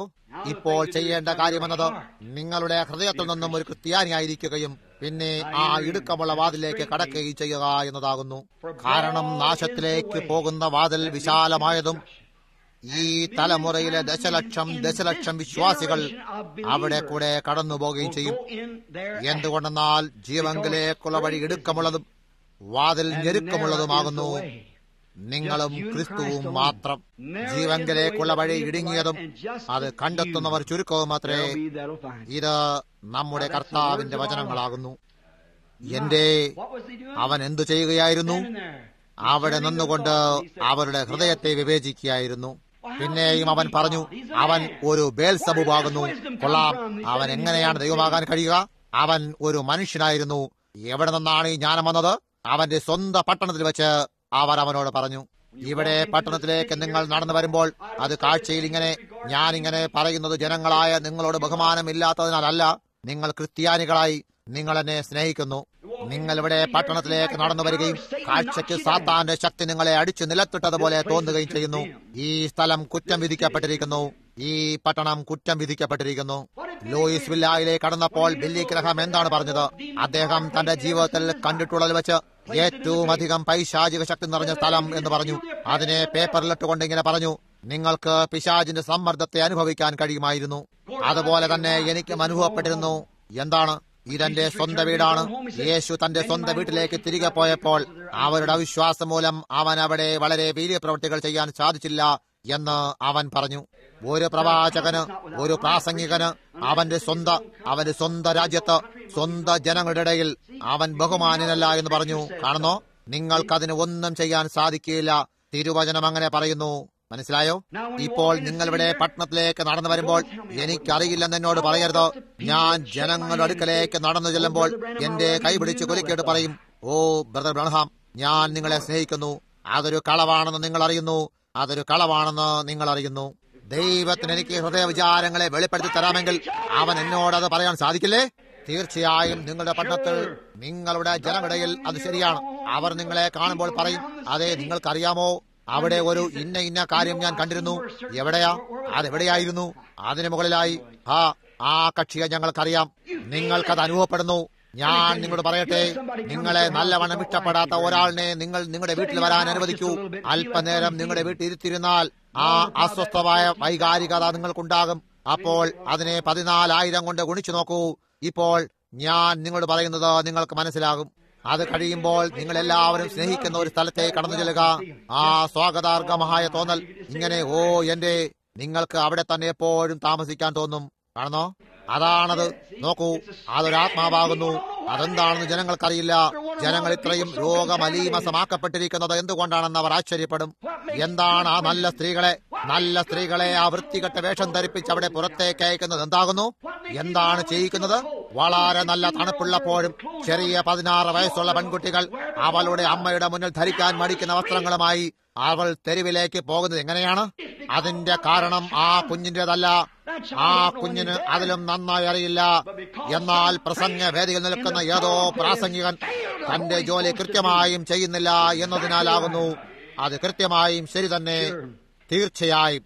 അങ്ങനെയുള്ള കാമഭാവമേറിയ വേഷവുമായി സ്ത്രീകൾ തെരുവിലേക്ക് കടക്കുന്നതിന്റെ കാരണത്താൽ പാപികൾ അവളെ നോക്കുകയും അവൾ ആ മനുഷ്യനോടൊപ്പം ജീവിക്കുന്ന കുറ്റം ചെയ്തതിന് തുല്യമായ കുറ്റം ചെയ്തിരിക്കുന്നു എന്നറിയാതെയും ഇരിക്കുന്നു. യേശു അങ്ങനെ പറഞ്ഞിരിക്കുന്നു. സ്ത്രീയെ മോഹിക്കേണ്ടതിന് അവളെ നോക്കുന്നവനെല്ലാം ഹൃദയം കൊണ്ട് അവളോട് വിചാരം ചെയ്തു പോയി. അതിനായി ന്യായവിധിയിൽ ഉത്തരം കൊടുക്കേണ്ടി വരും എന്ന് യേശു പറഞ്ഞിരിക്കുന്നു. വാതിലിടുക്കമുള്ളത്, വഴി ഞെരുക്കമുള്ളത്. ഞാനൊരു കഠിനായ വ്യക്തിയാണെന്ന് നിങ്ങൾ ചിന്തിക്കുന്നു എന്നെനിക്കറിയാം. ഞാൻ കഠിനനല്ല. ഞാൻ നിങ്ങളുടെ ഒരു സഹോദരനായി നിങ്ങളെ സ്നേഹിക്കുന്നു. വരാനിരിക്കുന്ന കോപത്തിൽ നിന്നും ഓടിപ്പോവുക. ക്രൂശിങ്കിലേക്ക് പോയി നിങ്ങളുടെ ഹൃദയം അവന്റെ ആത്മാവിനാൽ നിറയുവോളം നിലവിളിക്കുക. അത് നിങ്ങളെ ലോകത്തിലുള്ള സകലത്തൊന്നും പുറംതിരിച്ച് അവന്റെ ഹൃദയം നിങ്ങൾക്കായി ജ്വലിപ്പിച്ചുകൊണ്ട് അവന്റെ മുന്നിൽ ദൈവികമായി നടത്തും. സ്നേഹം ഒരു കൃത്യനിർവഹണമല്ല. ക്രിസ്തുവിനെ സേവിക്കുന്നത് ഒരു കൃത്യനിർവഹണമല്ല. ക്രിസ്തുവിനെ സ്നേഹിക്കുന്നത് ഒരു സ്നേഹമാകുന്നു. അത് നിങ്ങളുടെ ജീവിതത്തിലെ ഓരോ നാഡീ സ്പന്ദനവും അവനോടൊപ്പം സ്പന്ദിക്കാതിരിക്കുന്നിടത്തോളം അത് നിങ്ങളെ ഞെരുക്കുകയും നിർബന്ധിക്കുകയും ചെയ്യും. അത് നിങ്ങൾ പാപം കാണുമ്പോഴായിരിക്കും. അവൻ ഭൂമിയിൽ കരഞ്ഞു. നോഹയുടെ നാൾക്കളിൽ അവൻ ഹൃദയങ്ങളെ കണ്ടപ്പോൾ അത് ദൈവത്തെ ദുഃഖിപ്പിച്ചു. യേശു മലയുടെ മുകളിലിരുന്നു കൊണ്ട് പറഞ്ഞു, യെരൂശലേമേ, യെരൂശലേമേ, ഞാൻ നിന്നെ മാറോട് അണച്ചുകൊള്ളാൻ എത്ര വട്ടം എനിക്ക് മനസ്സുണ്ടായിരുന്നു. എന്നാൽ നിന്റെ സമയം അടുത്തിരിക്കുന്നു. നിങ്ങളുടെ ഭവനം ശൂന്യമായി തീരും. അതുകൊണ്ടും തന്നെ മനുഷ്യപുത്രന്റെ വരവെങ്കിലുമാകും. യഥാർത്ഥ വിശ്വാസിയുടെ ഹൃദയങ്ങൾ പൊട്ടി തകർന്നിരിക്കുന്നു. ഇപ്പോൾ തന്നെ ആ ഉണർവ് ഈ ദേശത്താഞ്ഞടിക്കുന്നു എന്നവൻ കാണുന്നു. അതെങ്ങനെയാണ് ഒരു കൂട്ടം നിയമാനുസൃതമല്ലാത്തവരോട് സംഭവിക്കുക?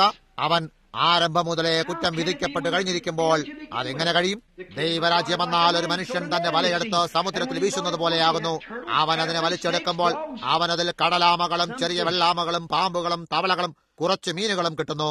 അതിനെ അവൻ ആശിക്കാത്ത കാരണത്താൽ അവൻ അതിനെ കരയിലേക്ക് വലിച്ചെറിയുന്നു. അതാണ് സുവിശേഷം ചെയ്യുന്നത്. അതിനെ വലിച്ചെറിയുകയും പിന്നെ വലിച്ചെടുക്കുകയും ചെയ്തുകൊണ്ടാണ് ബില്ലി ഗ്രഹാമും റോബർട്ട്സും ഞാനും മറ്റുള്ള എല്ലാ പ്രാസംഗികരും സുവിശേഷം പ്രസംഗിക്കുന്നത്. അവർ അവിടെയാകുന്നു കർത്താവേ.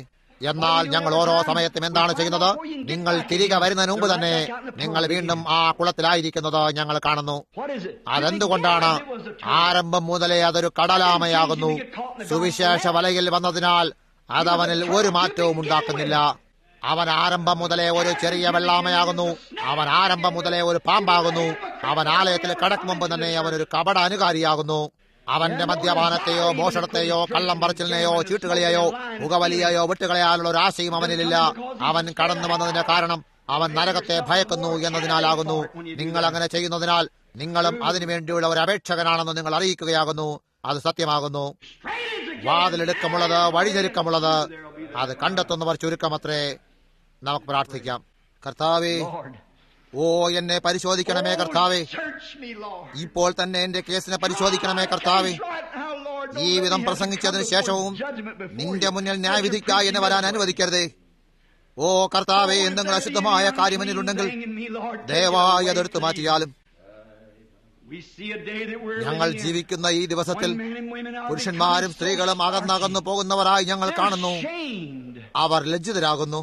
നീ ഒരിക്കൽ പറഞ്ഞു, സിയോന്റെ പുത്രിമാരിൽ ലജ്ജ പോലും കാണാൻ സാധ്യതയില്ല. ഇനി ഒരിക്കലും ലജ്ജ ഉണ്ടാകാതിരിക്കാനായി അവരിൽ നിന്നും പാതിവൃത്യം എടുത്തു മാറ്റപ്പെട്ടതുപോലെ കാണപ്പെടുന്നു. ഓ കർത്താവേ, അതിനെക്കുറിച്ച് ചിന്തിച്ചു നോക്കൂ. വിദൂരത്തുള്ള ആ ടൈം പീസ് വളരെ വേഗത്തിൽ മുന്നോട്ട് ഓടിക്കൊണ്ടിരിക്കുകയും 1-2 മിനിറ്റുകൾ മാത്രം ശേഷിച്ചിരിക്കുകയും ചെയ്തിരിക്കുന്നു. ആ വലിയ നാശം വരികയും അഴുക്കാടുന്നവൻ ഇനിയും അഴുക്കാടുകയും ചെയ്യട്ടെ എന്നായിരിക്കുകയും ചെയ്യുന്നു. ദൈവമേ, ഞങ്ങളെല്ലാവരെയും ഇന്ന് രാവിലെ ഉണർത്തണമേ. ഞങ്ങളെ കുലുക്കണമേ കർത്താവേ. പ്രത്യക്ഷമാക്കലിന്റെ അടയാളങ്ങൾ ഞങ്ങൾ കാണുന്നു. അതറിയാനായി ഞങ്ങൾ ഞങ്ങളുടെ കണ്ണുകളെ തുറന്നിരിക്കുന്നു കർത്താവേ. ദശലക്ഷങ്ങൾ തങ്ങളുടെ മുതുകളെ കാട്ടിക്കൊണ്ട് ദൂരം പോകുന്നത് ഞങ്ങൾ കാണുന്നു. എനിക്കെന്ത് ചെയ്യാനാകും? എനിക്കെന്ത് ചെയ്യാൻ സാധിക്കും എന്ന് ഞാൻ അതിശയപ്പെടുന്നു. ഓ കർത്താവേ, അവിടെ എന്തെങ്കിലും ഉണ്ടോ കർത്താവേ? ജനങ്ങളിലേക്ക് ഞാൻ സന്ദേശത്തെ കൊണ്ടുപോകുന്നതിന് കൂടുതൽ പ്രസംഗവും കൂടുതൽ പ്രാർത്ഥനയും കൂടുതലായി എന്തെങ്കിലും ഉണ്ടെങ്കിൽ എന്നെ സഹായിക്കണം കർത്താവേ. എനിക്ക് എന്തു ചെയ്യാൻ സാധിക്കും? അവർ അതിനെ തുടർച്ചയായി നിരാകരിച്ചു കളയുന്നു. നീ മഹത്തായ അത്ഭുതങ്ങളും നിന്റെ വലിയ അടയാളങ്ങളെയും കാട്ടി അപ്പോഴും ജനങ്ങൾ അങ്ങനെ തന്നെ മുന്നോട്ട് പോകുന്നു. അത് നിന്റെ വചനം തികച്ചും നിറവേറ്റാൻ വേണ്ടിയല്ലേ? എന്റെ പിതാവ് ആകാശിച്ചിട്ടല്ലാതെ ആർക്കും എന്റെ അടുക്കൽ വരാൻ കഴിയില്ല. പിതാവ് എനിക്ക് തന്നതൊക്കെയും എന്റെ അടുക്കൽ വരും എന്ന ആ സമയമാണോ? കർത്താവാം ദൈവമേ, ഭൂമിയിലെ ഈ അവസാന അടയാളത്തെ കാണാനായി ഇന്നു രാവിലെ സമയം ജനങ്ങളെ ഉണർത്തണമേ. നീ ജനങ്ങൾക്ക് എന്തെങ്കിലും നൽകണമെന്ന് ദൈവമേ ഞാൻ പ്രാർത്ഥിക്കുന്നു. ഇന്നു രാവിലെ നേരം ഇവിടെ ആയിരിക്കുന്ന ഈ ചെറിയ കൂട്ടം ജനങ്ങളെ അനുഗ്രഹിക്കണമേ. ദൈവമേ, സഹോദരൻ നേവിലയിൽ തുടങ്ങണമേ. അവന്റെ ശരീരത്തെ സുഖമാക്കണമേ കർത്താവേ. അവൻ ഇന്ന് രാവിലെ നേരം സുഖമില്ലാതിരിക്കുന്നു, വയറിളകി മറിഞ്ഞിരിക്കുന്നു കർത്താവേ. നിന്റെ സൗഖ്യമാക്കുന്ന ശക്തി അവന്റെ മേൽ വെക്കണമെന്ന് ഞാൻ പ്രാർത്ഥിക്കുന്നു. അവന്റെ പ്രാണനെ ഇളക്കണമേ. ദൈവമേ, ഈ കൂട്ടായ്മയുടെ ഇടയിലേക്ക് പോകണമേ. ന്യായവിധി നാൾ വരെയും ഞാൻ ഇനി ഒരിക്കലും കാണാൻ സാധ്യതയില്ലാത്ത പുരുഷന്മാരും സ്ത്രീകളും ഇരിപ്പുണ്ട്. അപ്പോൾ എനിക്കൊരു കണക്ക് സമർപ്പിക്കേണ്ടി വരുമല്ലോ. ഞാൻ നിന്റെ വചനം വായിച്ചിരിക്കുന്നു. വാതിലെടുക്കമുള്ളത് വഴിഞ്ഞൊരുക്കമുള്ളത്, അത് കണ്ടെത്തുന്നവർ ചുരുക്കമത്രേ. ഓ കർത്താവേ, ആ ചുരുക്കമായവർ ഇതായിരിക്കട്ടെ. അവരിൽ ചിലരെങ്കിലും നീ അനുവദിക്കില്ലേ കർത്താവേ? ഇവിടെ ഇരിക്കുന്ന ഓരോ വ്യക്തിക്കും നീ അത് അനുവദിക്കണമേ. ഒരു മനുഷ്യൻ പ്രാർത്ഥിക്കുന്നത് പോലെ എനിക്ക് പ്രാർത്ഥിക്കാൻ സാധിക്കുകയുള്ളൂ. കർത്താവെ, സഹായിക്കാനായി ജനങ്ങൾക്ക് കഴിയാവുന്നതെല്ലാം ചെയ്തിരിക്കുന്നു. എനിക്ക് വിശന്നാൽ അവർ എന്നെ പോഷിപ്പിക്കുന്നു. എനിക്കൊരു മേൽക്കുപ്പായം ആവശ്യമെങ്കിൽ അവർ എനിക്കത് വാങ്ങിത്തരുന്നു. സുവിശേഷം പ്രസംഗിക്കാനായി അവർ ഒരുമിച്ച് പോയി എനിക്കൊരു കാർ വാങ്ങിത്തന്നു. അവർ ആ വിധത്തിലെല്ലാം ചെയ്തിരിക്കുന്നു. ഓ പിതാവേ, ഇന്നു രാവിലെ നേരം അവരുടെ പ്രാണനുകളെ പരിശോധിക്കണമേ. ദയവായി ചെയ്താലും അത് നിന്റെ മുന്നിൽ വെച്ച് അവർ തിരിഞ്ഞു നോക്കാനിടയാകട്ടെ. എനിക്കറിയില്ല, ആ തിരഞ്ഞെടുക്കപ്പെട്ടവരിൽ അവർ ഓരോരുത്തരും ഉണ്ടെന്ന് ഞാൻ പ്രത്യാശ വയ്ക്കുന്നു. എന്നെയും കൂടെ അതിലിടണം കർത്താവേ. കർത്താവെ, ഞാൻ അവിടെ ഉണ്ടായിരിക്കാൻ സാധ്യതയില്ലാത്ത എന്തെങ്കിലും കാരണമുണ്ടെങ്കിൽ ഇപ്പോൾ തന്നെ അതെനിക്ക് വെളിപ്പെടുത്തണമേ. ഞാൻ ഇപ്പോൾ തന്നെ അതിനെ ശരിയാക്കുന്നതാകുന്നു. ആ നദിയിൽ ആ പ്രഭാതത്തിൽ ഒരു ബുദ്ധിമുട്ടില്ലെന്ന് ഞാനത് തീർച്ചയാക്കാൻ ആഗ്രഹിക്കുന്നു. ഞാൻ ആ ദിവസം പോകാൻ ആഗ്രഹിക്കുന്നു. അതെപ്പോഴാകുമെന്ന് എനിക്കറിയില്ല. അതൊരു പക്ഷേ ഇന്നാകാം. അങ്ങനെ തന്നെ എന്നെ അറിയാൻ സഹായിക്കുകയും ഈ ജനങ്ങളെ അറിയാനും സഹായിക്കണമേ. നമ്മുടെ ഹൃദയങ്ങൾ ഉദാസീനമായിരിക്കുന്നത് നാം കാണുമ്പോൾ, ഓ, ഒരു സന്ദേശം റേഡിയോയിലൂടെ കേൾക്കുന്നതിനാലോ പള്ളിയിലേക്ക് പോകുന്നതിനാലോ നാം ആനന്ദിക്കും. ഒരു നല്ല സന്ദേശത്തെ നാം പ്രകീർത്തിക്കും. എവിടെയാണ് യേശുവിനെ കുറിച്ച് സംസാരിക്കുന്നതെന്നോ നാം ശ്രദ്ധിക്കുകയില്ല. എന്നാൽ കർത്താവെ, പാപം അത്രമാത്രം ഒരു ക്ലേശമായി തീർന്നിട്ട് അത് ഞങ്ങളുടെ കണ്ണുകളിൽ കണ്ണുനീർ ഒഴുക്കുകയും അതിനെതിരായി നിന്നുകൊണ്ട് നെടുവീർപ്പട്ടും കരഞ്ഞും കൊണ്ട് പട്ടണത്തിൽ നടക്കുന്ന കൊടിയ അറപ്പുകൾക്കെതിരായി കഴിയുന്നതെല്ലാം ചെയ്യുന്നില്ലേ? കർത്താവെ, അത് ഞങ്ങളുടെ മേൽ ദൈവത്തിന്റെ ദൂതൻ കാണുകയും ഞങ്ങളെ അടയാളപ്പെടുത്തുകയും ചെയ്യട്ടെ. അതനുവദിക്കണം കർത്താവെ. കർത്താവായ യേശുവേ, ഇപ്പോൾ ഞങ്ങളുടെ ഹൃദയങ്ങളെ തയ്യാറാക്കി നീ ഞങ്ങളുടെ ഇടയിലുണ്ടെന്ന വാസ്തവമായ അടയാളങ്ങളെ ഞങ്ങൾക്ക് നൽകി. ഞങ്ങൾ ഈ തലമുറയിലെ അവസാന അടയാളത്തെ സ്വീകരിച്ചുകൊണ്ടിരിക്കുന്നു എന്നറിയിക്കാനായി വേഗം വരണമേ. ദേശത്ത് മനുഷ്യർ ജീവിച്ചുകൊണ്ട് മറ്റൊരുവന്റെ ഭാര്യയിൽ കുഞ്ഞുങ്ങൾ ജനിക്കുന്നതിനാൽ ഞങ്ങൾ ആ നിയമാനുസൃതമല്ലായ്മ കാണുന്നു. മാത്രമല്ല ചെറിയ പെൺകുട്ടികൾ തെരുവിൽ 13-നും 18-നും മധ്യേ വയസ്സുള്ള 100 കണക്കിന് കുട്ടികൾ സ്കൂൾ വിട്ടു പോരുകയും അമ്മമാരായി തീരുകയും ചെയ്യുന്നു. യാതൊരു ബഹുമാനവുമില്ല. എങ്ങനെയാണ് ആ സ്ത്രീകൾ അവർ തന്നെത്താൻ മദ്യപിക്കുന്നതിനാലും പുകവലിക്കുന്നതിനാലും വിഷമായി തീർന്നിരിക്കുന്നത്? ടെലിവിഷനും മറ്റും കുട്ടികളുടെ മനസ്സിനെ ദൂഷിച്ചതാക്കി തീർത്തിരിക്കുന്നു.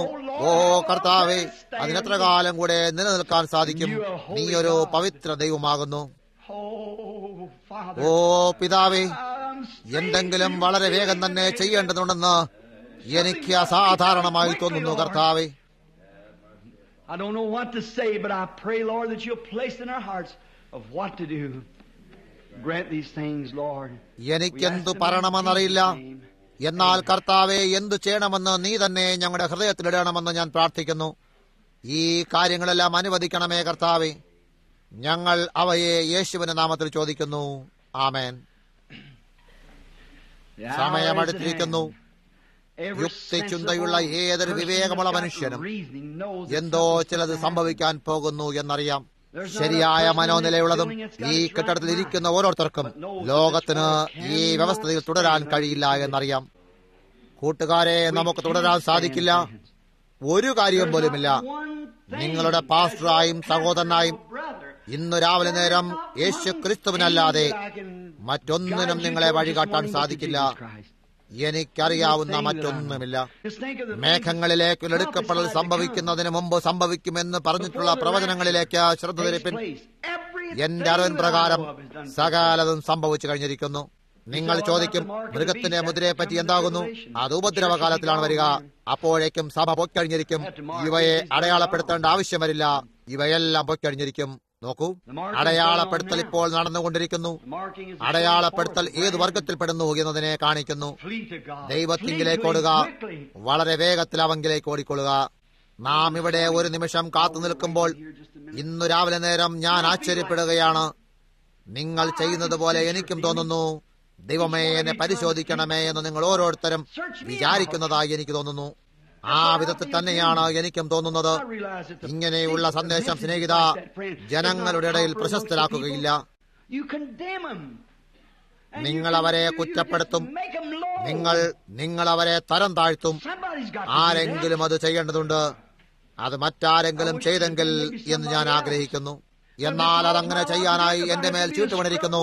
എനിക്ക് സ്ത്രീകളെ തേച്ച് വൃത്തിയാക്കണമെങ്കിൽ ഞാൻ തേച്ച് വൃത്തിയാക്കട്ടെ.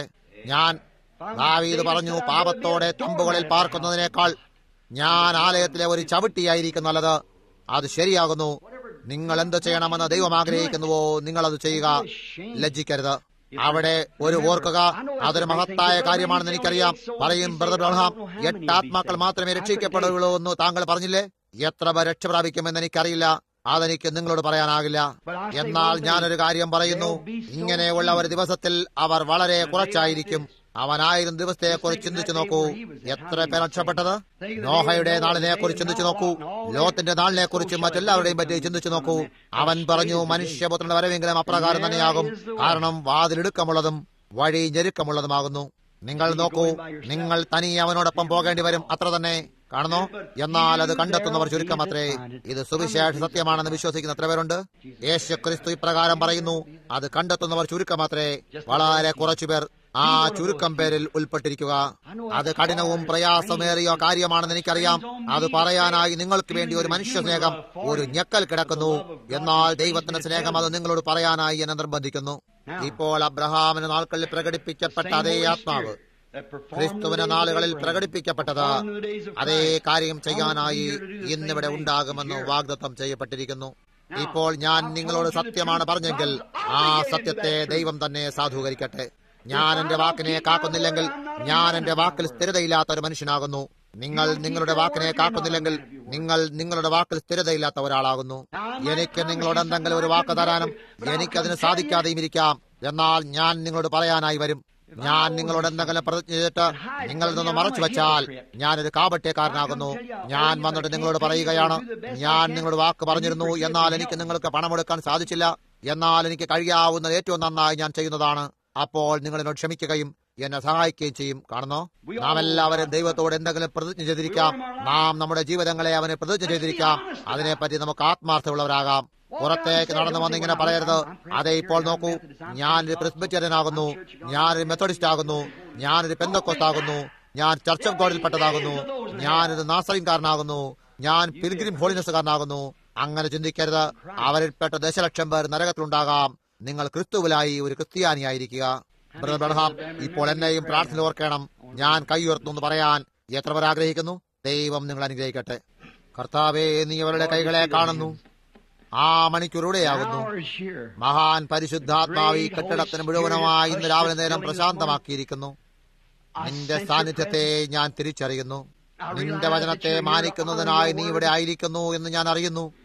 കർത്താവായി ഞാൻ നടുകയും രാവും പകലും നനയ്ക്കുകയും എന്റെ കയ്യിൽ നിന്ന് ആരും അതിനെ തട്ടിപ്പറിക്കുകയുമില്ല. ഒരു ഉദ്ദേശം ചെയ്യാനായി നീ നിന്റെ വചനത്തെ അയച്ചിരിക്കുന്നു. അത് ചെയ്യേണ്ടതുണ്ട്. കർത്താവെ, തിരുവചനം നീ ഇന്നലെയും ഇന്നും എന്നേക്കും അനന്യൻ തന്നെ എന്ന് പറയുന്നു. നിന്റെ നാളുകളിൽ പരിശുദ്ധാത്മാവ് നിന്നിലായിരുന്നു എന്നത് അന്നുള്ള ജനങ്ങൾക്ക് വിശ്വസിക്കാൻ കഴിഞ്ഞിരുന്നില്ല. ഒരു മനുഷ്യനായിരിക്കെ നീ നിന്നെ തന്നെ ദൈവമാക്കിയിരുന്നു. അത് ഞങ്ങളുടെ പാപങ്ങളിൽ നിന്ന് വീണ്ടെടുക്കാനായി ഭൂമിയിൽ കന്യകയിൽ പിറന്ന ദൈവപുത്രനായി വന്നപ്പോഴായിരുന്നു. കാരണം ദൈവത്തിന്റെ ആത്മാവ് അവർ നിന്നിൽ കണ്ടപ്പോൾ അവർ അതിനെ മറ്റൊന്നാക്കാൻ ശ്രമിച്ചു. കർത്താവെ, നീ അവരോട് പറഞ്ഞത്, ഈ പ്രവൃത്തികൾ ചെയ്യുന്നത് ഞാനല്ല, അതെന്നിൽ വസിക്കുന്നതിന്റെ പിതാവത്രേ എന്നായിരുന്നു. അവനാണ് ആ പ്രവൃത്തികൾ ചെയ്തിരുന്നത്. നിങ്ങൾ അബ്രഹാമിനെ നിങ്ങളുടെ പിതാവെന്ന് വിളിക്കുന്നെങ്കിൽ അബ്രഹാം എന്റെ ദിവസം കണ്ടിരുന്നു. തീർച്ചയായും അവൻ കണ്ടു. ആ അടയാളവും പ്രവൃത്തിയും കണ്ടപ്പോൾ അവൻ അവന്റെ വശത്തായി നിൽക്കുന്നുണ്ടായിരുന്നു. അവൻ എന്റെ ദിവസം കാണുകയും ആനന്ദിക്കുകയും ചെയ്തു. പറഞ്ഞു, നിങ്ങൾ തിരുവെഴുത്തിനെയും ദൈവശക്തിയെയും അറിയാകൊണ്ട് പാപം ചെയ്യുന്നു. ഒരു പുത്രനെ കൊണ്ടുവരാനായി ദൈവം എങ്ങനെയാണ് ആ കന്യകയുടെ മേൽ നിഴലിട്ടത്? ഒരു കന്യകാ ജനനത്താൽ ആ ഒരു മനുഷ്യനിൽ അവന്റെ പൂർണ്ണശക്തിയാൽ അവൻ സ്വയം വധിച്ചിരുന്നു. അവനൊരു ബലിയായി നൽകിയ തന്റെ സ്വന്തം ശരീരത്തിൽ നിന്നും രക്തം നൽകിക്കൊണ്ട് തനിക്ക് ജീവിക്കേണ്ടതിന് ജനങ്ങളെ ശുദ്ധീകരിക്കാനായി എങ്ങനെയാണ് സാധിക്കുന്നത്? തന്റെ പ്രവൃത്തി എങ്ങനെ കത്തികരിക്കൽ വരെ തുടരാൻ സാധിക്കും? ഓ ദൈവമേ, അത് കാണാനായി ജനങ്ങളെ ഉണർത്തണമേ, ഇതനുവദിക്കണമേ. കൈകളെ ഉയർത്തി ഓരോരുത്തരെയും രക്ഷിക്കണമേ, അവരുടെ ഹൃദയങ്ങളെ ശുദ്ധീകരിക്കണമേ. കർത്താവേ, എന്റെ കൈകളും ഉയർന്നിരിക്കുന്നു, എന്നെ ശുദ്ധീകരിക്കണം കർത്താവേ. ഇത് തിരുത്തലിന്റെ വീടാകുന്നു. ഈ സ്ഥലം കഴുകപ്പെടേണ്ട ഇടമാണല്ലോ. പരിശുദ്ധാത്മാവ് ഇന്ന് രാവിലെ നേരം നമ്മെ കഴുകുകയും എല്ലാ ദുർഗന്ധത്തെയും അകറ്റുകയും ചെയ്യട്ടെ. കർത്താവേ, നിന്റെ ആത്മാവിന്റെ നിറവിനെ കൂടാതെ ഒരു വ്യക്തി പോലും ഇവിടെ നിന്ന് പുറത്തു പോകാൻ ഇടയാകരുതേ എന്ന് ഞങ്ങൾ പ്രാർത്ഥിക്കുന്നു. അത് സംഭവിക്കുമ്പോൾ പുറമേയുള്ള ഒരു ചലനം പോലും ഉണ്ടാകാൻ ഇടയാകരുതേ. എന്നാൽ കർത്താവെ, അകത്തേക്ക് പോയിട്ട് കവചത്തെ വലിച്ചെടുത്ത് ഞങ്ങൾ എന്താണെന്ന് ഞങ്ങളെ കാട്ടണമേ കർത്താവെ. ഇതനുവദിക്കുകയും അത് കഴിഞ്ഞ് നിന്റെ ആത്മാവിനാൽ ഒരു ശുദ്ധവും യഥാർത്ഥവുമായ ഹൃദയത്താൽ ഞങ്ങൾ നിറയ്ക്കണമേ. ഈ സമയത്തെ കഠിനമായ ശോധനയിലും പീഡനത്തിലും കൂടെ ആ ദിവസത്തിനായി കാത്തുകൊണ്ട് ഞങ്ങൾ മുന്നോട്ട് പോകുമ്പോൾ നീ ഞങ്ങൾക്ക് മാധുര്യവും ഏറ്റവും അടുത്ത തുണയുമായിരിക്കണമേ.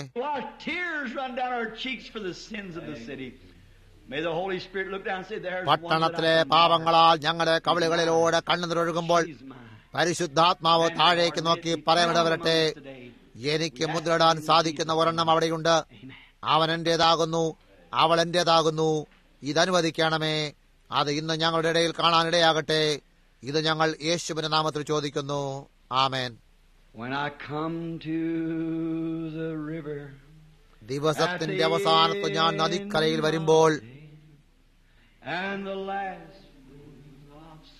ദുഃഖത്തിന്റെ അവസാനത്തെ കാറ്റും വീശിക്കഴിഞ്ഞിരിക്കും. വഴികാട്ടാനായി അവിടെ ആരെങ്കിലും കാത്തുകൊണ്ട് നിൽക്കും. ഞാൻ ഒറ്റയ്ക്ക് യോർദാൻ കടക്കേണ്ടി വരികയില്ല.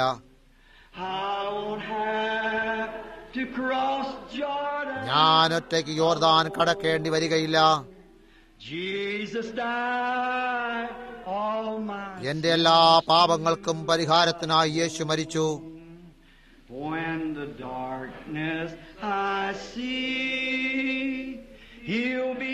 അന്ധകാരം ഞാൻ കാണുമ്പോൾ അവൻ എനിക്കായി കാത്തിരിക്കുന്നുണ്ടാകും.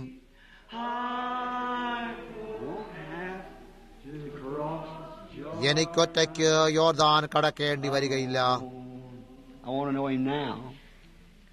ഞാൻ അവനെ ഇപ്പോൾ തന്നെ അറിയാൻ ആഗ്രഹിക്കുന്നു.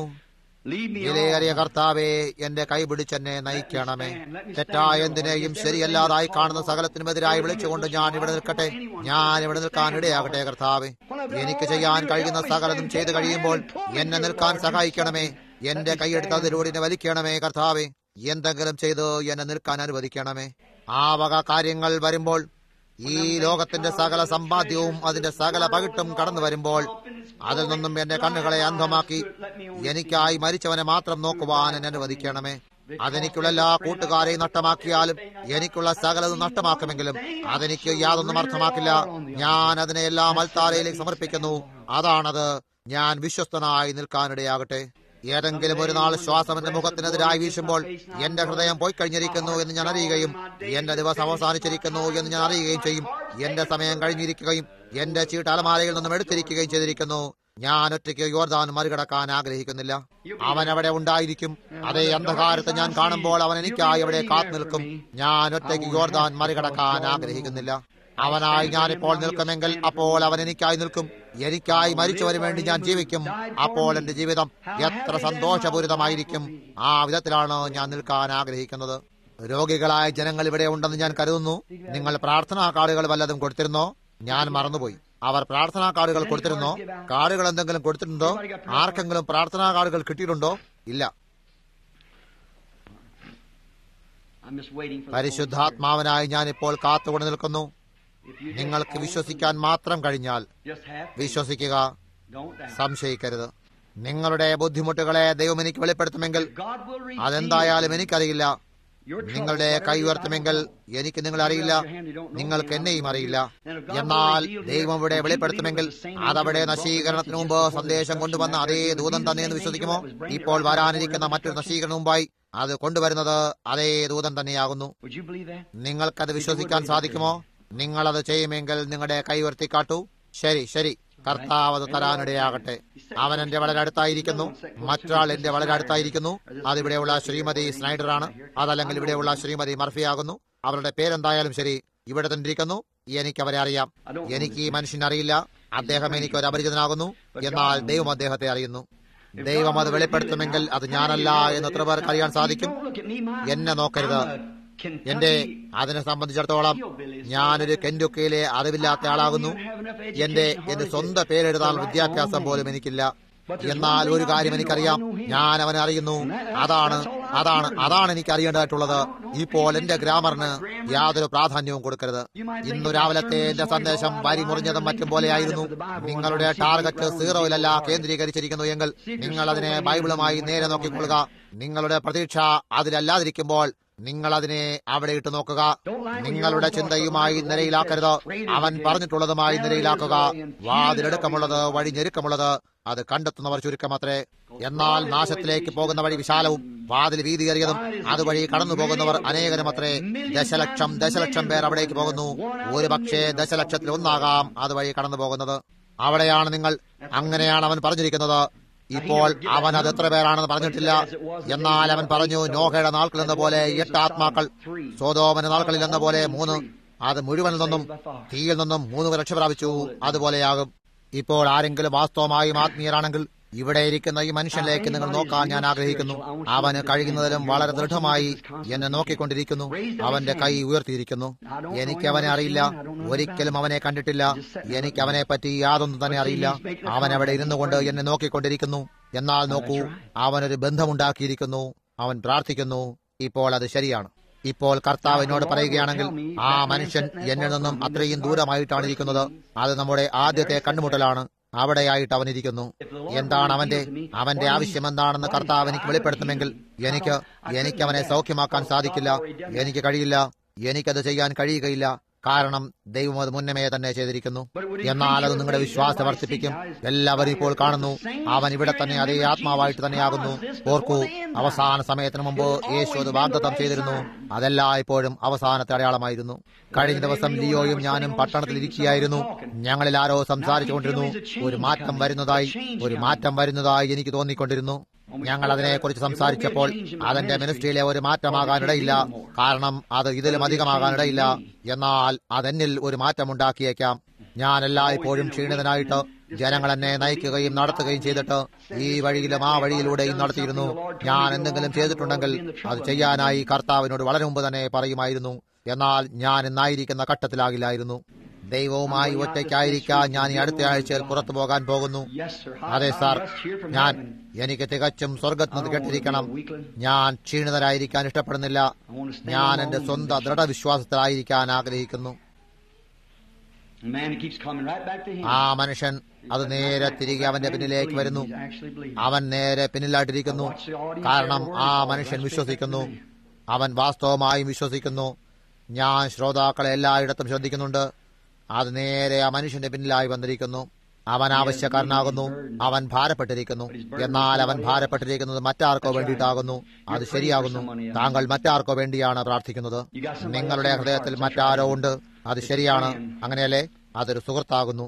ആ സുഹൃത്തിന്റെ കുഴപ്പമെന്താണെന്ന് ഞാൻ നിങ്ങളോട് പറഞ്ഞാൽ എന്നെ ദൈവത്തിന്റെ ദാസനെ വിശ്വസിക്കുമോ? അത് മദ്യപാനമാകുന്നു. അത് ശരിയാണ്. അത് ശരിയാണെങ്കിൽ നിങ്ങളുടെ കൈ ഉയർത്തിക്കാട്ടു. നിങ്ങൾ വിശ്വസിക്കുന്നോ? ഇവിടെ ആരോ ഒരാൾ തന്റെ കൈ ഉയർത്തി. ഇവിടെ പിന്നിലുള്ള ഒരു സ്ത്രീയായിരുന്നു. ആരോ ഒരാൾ. അതെ, അതെ. നിങ്ങൾക്ക് എന്നെ അറിയില്ലല്ലോ. ഞാൻ നിങ്ങൾക്ക് എല്ലാവർക്കും ഒരു അപരിചിതനല്ലേ? എനിക്ക് നിങ്ങളെ അറിയില്ല. എന്നാൽ ദൈവം നിങ്ങളെ അറിയുന്നു. നിങ്ങളത് വിശ്വസിക്കുന്നോ? നിങ്ങളുടെ ഹൃദയത്തിൽ എന്താണെന്ന് ദൈവം എനിക്ക് വെളിപ്പെടുത്തുമെങ്കിൽ എന്നെ അവന്റെ ദാസനെ വിശ്വസിക്കുമോ? ശരിയ മകളെ, അവിടെയുള്ള ആ കുഞ്ഞിനെ കുറിച്ച് എന്തിനാണ് നീ വിഷമിക്കുന്നത്? അത് ശരിയാണ്. ആ കുഞ്ഞിന്റെ മുഖത്ത് വരട്ട് ചൊറിയുണ്ട്. അതിന് ഡോക്ടർക്ക് ഒന്നും ചെയ്യാൻ കഴിയില്ല. നിങ്ങൾ ഇവിടെ ഒരു അപരിചിതയാണ്. നീ നിന്റെ പ്രിയനും ഇവിടെ ഇരിക്കുന്നു. നീ ഇവിടെ നിന്ന് വരുന്നെന്നും നിന്റെ പേരെന്താണെന്നും എന്നോട് ദൈവത്തിന് പറയാൻ കഴിയുമെന്ന് വിശ്വസിക്കുന്നോ? നീ അത് വിശ്വസിക്കുന്നുണ്ടോ? അവനത് ചെയ്യുമെങ്കിൽ നീ ആ കുഞ്ഞിന്റെ സൗഖ്യത്തെ സ്വീകരിക്കുമോ? ശരി, നീ വന്നിരുന്ന സ്ഥലമായ കെന്റുക്കിയിലെ സോമർസെറ്റിൽ തിരികെ പോകാം. അവൻ ശരിയാകുമെന്ന് വിശ്വസിക്കുക. നിങ്ങൾക്കത് വിശ്വസിക്കാനായാൽ നിന്റെ കുഞ്ഞിന്റെ മുഖത്തൊന്നും ആ വരട്ട് ചൊറി മാറിപ്പോകും. ഞാൻ ആ വാക്കുത്തരിച്ചപ്പോൾ തന്നെ ഹാളിന്റെ പിൻവശത്തായി കെൻറ്റുക്കിയിലെ സോമർസെറ്റിലെ ഹൃദയത്തിലെ കുഴപ്പമുള്ള ആരോ ഒരാൾ പ്രാർത്ഥിച്ചുകൊണ്ടിരുന്നു. ദൈവം അവനെ സുഖമാക്കുമെന്ന് നിങ്ങൾ വിശ്വസിക്കുന്നുണ്ടോ? നിങ്ങളുടെ മുഴു ഹൃദയത്തോടും കൂടെ നിങ്ങൾ വിശ്വസിക്കുമെങ്കിൽ ദൈവം നിങ്ങളെ സൗഖ്യപ്പെടുത്തുകയും സുഖമാക്കുകയും ചെയ്യും. ഇവിടെ തന്നെ ഇവിടെ അടുത്തെവിടെയോ ഒരു മഹിളയുടെ കൈ അതിന്റെ അടുത്തുകൂടെ പോകുന്നത് കണ്ടു. ഞാൻ നിങ്ങളുടെ കൈ കണ്ടു. ഞാൻ നിങ്ങൾക്കൊരു അപരിചിതനല്ലേ മകളെ? എനിക്ക് നിങ്ങളെ അറിയില്ല, നാം ഒരിക്കലും കണ്ടിട്ടില്ല. എന്നെ അവന്റെ ദാസനായി നീ വിശ്വസിക്കുന്നുണ്ടോ? നിങ്ങൾ വിശ്വസിക്കുമോ? നിങ്ങളുടെ ഹൃദയത്തിൽ എന്തിനെ കുറിച്ചുള്ള ഒരു ക്ലേശമുണ്ട്. ദൈവം എനിക്കത് വെളിപ്പെടുത്തിയാൽ അത് ക്രിസ്തുവിലുണ്ടായിരുന്ന അതേ ആത്മാവ് തന്നെയാണെന്ന് നീ വിശ്വസിക്കുമോ? നിന്റെ ഭർത്താവും അവിടെ ഇരിക്കുന്നു, അവനും അതേ കാര്യത്തിന് വിശ്വസിക്കുമോ? നിങ്ങളും അതേ കാര്യത്തിന് വിശ്വസിക്കുമോ? അതവിടെ തൊട്ടടുത്തായിരിക്കുന്ന നിങ്ങളുടെ കൊച്ചുമകളെ പറ്റിയാണ്. അത് ശരിയാണ്, അവൾക്ക് ക്യാൻസർ ആകുന്നു. എന്നാൽ ദൈവം അവളെ സുഖമാക്കുമെന്ന് നിങ്ങൾ വിശ്വസിക്കുന്നുണ്ടോ? നിങ്ങൾ വിശ്വസിക്കുമെങ്കിൽ നിങ്ങളുടെ കൈ ഉയർത്തു. ശരി, നിങ്ങളുടെ കൈ ആ കുഞ്ഞിന്റെ മേൽ വയ്ക്കുക. കർത്താവായ യേശുവേ, നിന്റെ ആത്മാവിന്റെ സാന്നിധ്യത്തിൽ ആ കുഞ്ഞിനെ കൊല്ലുന്ന ആത്മാവിനെ ഞാൻ കുറ്റം വിധിക്കുന്നു. വിശ്വാസത്താൽ യേശു ക്രിസ്തു രക്തത്തെ ഞാൻ ആ കൊലയാളിയുടെയും കുഞ്ഞിന്റെയും ഇടയിലായി വയ്ക്കുന്നു. അത് ജീവിക്കാനിടയാകട്ടെ. ആമേൻ. ദൈവത്തിൽ വിശ്വാസമുണ്ടായിരിക്കുക, സംശയിക്കരുത്. നിങ്ങൾക്ക് വിശ്വസിക്കാൻ കഴിഞ്ഞാൽ സകലതും സാധ്യമാണ്. നിങ്ങൾക്ക് വിശ്വസിക്കാൻ സാധിച്ചാൽ എല്ലാം സാധ്യമാണ്. കൃത്യമായും പിന്നിലെവിടെയോ ആരോ തന്റെ കൈ ഉയർത്തി. ആ അവസാനത്തിരിക്കുന്ന താങ്കളാണോ മകളെ? നിങ്ങൾ എന്നെ ദൈവത്തിന്റെ ദാസനാണെന്ന് വിശ്വസിക്കുന്നു. എനിക്ക് നിങ്ങളെ അറിയില്ല, നിങ്ങൾക്ക് എന്നെയും അറിയില്ല. നിങ്ങളുടെ പ്രശ്നം എന്താണ് ദൈവത്തിന് എന്നെ വെളിപ്പെടുത്താൻ കഴിയുമെന്ന് നിങ്ങൾ വിശ്വസിക്കുന്നുണ്ടോ? യേശുവിനെ നിങ്ങളുടെ സൗഖ്യദായകനും സംഭാരകനായും അതല്ല എന്തു തന്നെയായിരുന്നാലും അത് അപ്പോൾ നിങ്ങൾ വിശ്വസിക്കുമോ? ശരി, എങ്കിൽ നിങ്ങൾക്കുള്ളത് നാഡീക്ഷോഭമാകുന്നു. അതാണ് നിങ്ങളുടെ കുഴപ്പം. അത് ശരിയാണെങ്കിൽ നിങ്ങൾ എഴുന്നേൽക്കുക. അത് ശരിയാണെങ്കിൽ അതിനാൽ സത്യമാണെന്ന് ജനങ്ങൾ കാണാനിടയാകുമല്ലോ. ശരി, അത് നിങ്ങളെ വിട്ടുപോകും. നിങ്ങൾ വീട്ടിലേക്ക് പോയി സുഖം പ്രാപിച്ചുകൊള്ളുക. ദൈവം നിങ്ങളെ അനുഗ്രഹിക്കട്ടെ. നിങ്ങളും കെൻറ്റുക്കിൽ നിന്നുമാകുന്നു. അത് ശരിയാണ്. നിങ്ങളുടെ തൊട്ടടുത്തായിരിക്കുന്ന മകളെയും കെൻറ്റുക്കിൽ നിന്നുമാകുന്നു. അവളും അവിടെ നിന്നാകുന്നു. എനിക്ക് നിങ്ങളെ അറിയില്ല, എനിക്കറിയാമോ? എന്നാൽ നിങ്ങളുടെ കുഴപ്പം എന്താണെന്ന് എനിക്ക് നിങ്ങളോട് പറയാനാകും. ഞാൻ നിങ്ങളുടെ കുഴപ്പം എന്താണെന്ന് നിങ്ങളോട് പറഞ്ഞാൽ ക്രിസ്തുവിനെ നിങ്ങളുടെ സൗഖ്യദാതാവായി നിങ്ങൾ സ്വീകരിക്കുമോ? അത് നിങ്ങളുടെ നിതംബത്തിലാകുന്നു. അത് ശരിയാണെങ്കിൽ നിങ്ങളുടെ കൈ ഉയർത്തി കാട്ടുക. എല്ലാവരും കാണേണ്ട നന്നായി ഉയർത്തുക. ശരി, ഇപ്പോൾ വീട്ടിലേക്ക് പോകുക. അത് നിങ്ങളെ വിട്ടുപോകും. നിങ്ങളുടെ വിശ്വാസം നിങ്ങളെ രക്ഷിച്ചിരിക്കുന്നു. നിങ്ങൾ വിശ്വസിക്കാനായി ഞാൻ നിങ്ങളെ വെല്ലുവിളിക്കുന്നു. വിശ്വസിക്കാനായി നിങ്ങളുടെ വിശ്വാസത്തെ ഞാൻ വെല്ലുവിളിക്കുന്നു. ഇവിടെ ഒരു മകളായിരുന്നു പ്രാർത്ഥിച്ചുകൊണ്ടിരിക്കുന്നു. അവളുടെ മുഖം തൂവാല കൊണ്ട് മറച്ചിരിക്കുന്നു. എനിക്ക് നിങ്ങളെ അറിയില്ല, ദൈവം നിങ്ങളെ അറിയുന്നു. നിങ്ങൾ ഇല്ലീനോസിലെ ജോലിയാറ്റിൽ നിന്നുമാകുന്നു. നിങ്ങൾക്കൊരു ട്യൂമറുണ്ട്. അത് കൃത്യമായും ശരിയാകുന്നു. നിങ്ങൾ ആശ്ചര്യപ്പെട്ടേക്കാം. അതെ, അത് സ്ത്രീയായ റോസല്ല കൂട്ടിക്കൊണ്ടുവന്നതാകുന്നു. അത് ശരിയാണ്. നിൽക്കൂ, അവൾ അതിനെപ്പറ്റി എന്നോട് പറഞ്ഞിരുന്നു. എന്നാൽ അവളെ എനിക്കും അറിയില്ല, അവൾക്കും അറിയില്ലായിരുന്നു. അത് ശരിയാണ്. അതിപ്രകാരം സംഭവിച്ചിട്ട് ആ സ്ത്രീയുടെ വിശ്വാസം അത്രയേറെ വലുതായിരിക്കുന്നു. ഞാനൊരു കാര്യം പറയട്ടെ, എനിക്കതറിയില്ലെന്ന കാര്യം നിങ്ങൾക്കറിയാം. ആ ഇരപ്പിടത്തിന്റെ അറ്റത്തായിട്ടിരിക്കുന്ന കുഞ്ഞിനു വേണ്ടി നിങ്ങൾ പ്രാർത്ഥിച്ചുകൊണ്ടിരിക്കുന്നു. അതിന് സുഖമില്ല. അത് നിങ്ങളുടെ കുഞ്ഞാകുന്നു. അത് ശരിയാണ്. ആമേൻ. അതെനിക്കറിയില്ലെന്ന് നിങ്ങൾക്കറിയാം. അതവിടെയാകുന്നു. അത് പരിശുദ്ധാത്മാവാകുന്നു. നിങ്ങളത് വിശ്വസിക്കുന്നോ? നിങ്ങളത് അംഗീകരിക്കുമോ? അപ്പോൾ ഞാൻ നിങ്ങളോട് പറഞ്ഞ വാതിലിടുക്കമുള്ളത് വഴിതിരുക്കമുള്ളത് എന്നത് ശരിയാകുന്നു. ദൈവപുത്രനായ യേശു ക്രിസ്തു ഇപ്പോൾ ഇവിടെ തന്നെയാകുന്നു. ജീവനുള്ള ദൈവത്തിന്റെ ആത്മാവ് ഇപ്പോൾ ഇവിടെയാകുന്നു. നിങ്ങളത് വിശ്വസിക്കുമോ? എന്നാൽ സൗഖ്യമാക്കാൻ ഞാൻ ആരുമല്ലെന്ന് നിങ്ങൾ അറിയേണ്ടിയിരിക്കുന്നു. ഞാനൊരു സൗഖ്യപ്പെടുത്തുന്നയാളല്ല. എന്നാൽ ദൈവത്തിന്റെ ആത്മാവ് അവനെ സ്വയം പ്രത്യക്ഷമാക്കുന്നതിനായി എന്നെ തിരഞ്ഞെടുത്തു എന്ന് മാത്രം. എനിക്ക് യാതൊരു വിദ്യാഭ്യാസവുമില്ല, എനിക്കൊന്നിനെ കുറിച്ചുമുള്ള അറിവില്ല. എന്നാൽ അത് ചെയ്യുന്നത് അവന്റെ ആത്മാവാകുന്നു എന്ന് നിങ്ങൾ കാണുക. അത് മാത്രമല്ല, ഞാൻ നിങ്ങളോട് പറഞ്ഞത് സത്യമാണെന്ന് നിങ്ങൾ കാണാനും അവൻ ആഗ്രഹിക്കുന്നു. ഇത് സത്യമാകുന്നു. നിങ്ങളത് വിശ്വസിക്കുമെങ്കിൽ യേശു ക്രിസ്തു നിങ്ങൾ എല്ലാവരെയും ഇപ്പോൾ തന്നെ സൗഖ്യമാക്കും. ഇപ്പോൾ അത് കിങ്സ്റ്റണിൽ പ്രവർത്തിച്ചെങ്കിൽ അത് മിഷണറിമാരായിരുന്നു. അതല്ലാതെ അവിടെ ഉണ്ടായിരുന്ന ആരായാലും ശരി, അത് കിങ്സ്റ്റണിൽ ആയിരക്കണക്കിന് ആളുകളെ സൗഖ്യമാക്കിക്കൊണ്ട് പ്രവർത്തിക്കുന്നത് കണ്ടിരുന്നു. ഇവിടെ ഈ അമേരിക്കയിൽ അത് ഇവിടെ ഇപ്പോൾ നമുക്കുള്ള രീതിയിൽ പ്രവർത്തിക്കാത്ത എന്തുകൊണ്ടാണ്? നമുക്കത് വിശ്വസിക്കാൻ കഴിയാത്ത എന്തുകൊണ്ടാണ്?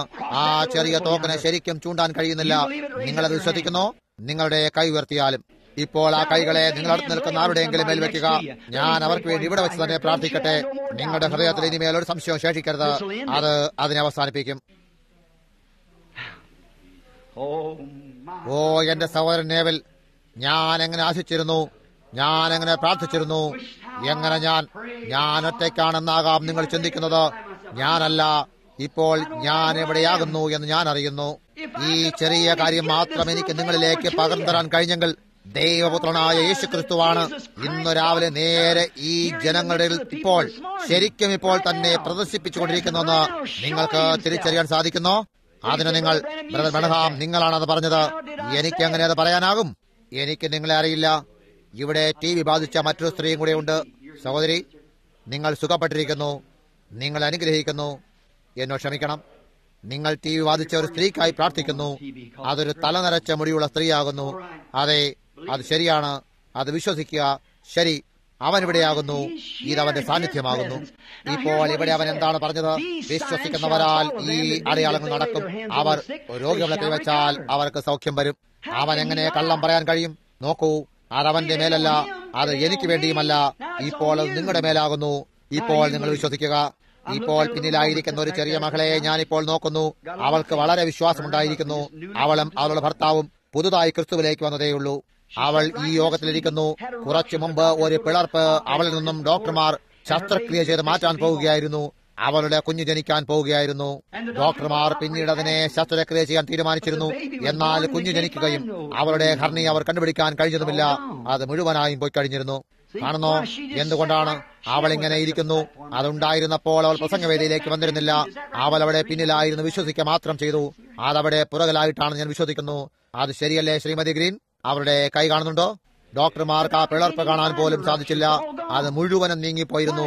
എന്തുകൊണ്ടാണ്? അവൾ അത് വിശ്വസിച്ചു. അല്പം പുറത്തേക്ക് വന്ന് പറഞ്ഞു, അത് ശരിയാണ്. ഇപ്പോൾ നിങ്ങളും അതേ കാര്യം തന്നെ ചെയ്താൽ നിങ്ങളുടെ സകല ദുഃഖാവസ്ഥകളും നിങ്ങളെ വിട്ടുപോകും. അവനെ കൊല്ലേണ്ടതിന് ഭ്രമിപ്പിക്കുന്ന വിധത്തിലുള്ള സർപ്പം ആ മനുഷ്യന്റെ കാലിൽ വിഷമിറക്കിയപ്പോൾ അവിടെ വെച്ച് തന്നെ അവനെ കൊന്നുകളയാമായിരുന്നു. അപ്പോൾ ആ മനുഷ്യരത്തിലേക്ക് എന്തോ ചിലതയച്ചിട്ട് അവിടെ വെച്ച് തന്നെ അതിനെ അവസാനിപ്പിച്ചു കളഞ്ഞ ആ ദൈവത്തിന് നിങ്ങളുടെ ശരീരത്തിലെ രോഗങ്ങളെ എത്ര അധികം കൊന്നുകളയാൻ സാധിക്കും? കാരണം ആ മനുഷ്യൻ ആശങ്കാകുലനായിട്ട് അവനൊരു സഹായത്തിന്റെ ആവശ്യമുണ്ടായിരുന്നു. നിങ്ങൾക്കും അത് ആവശ്യമായിരിക്കുന്നു. നിങ്ങൾക്കത് ലഭിച്ചില്ലെങ്കിൽ നിങ്ങളും മരിക്കും. ഇപ്പോൾ നിങ്ങളുടെ കൈ മറ്റേയാളിനെ മേൽ വെച്ചിരിക്കുക.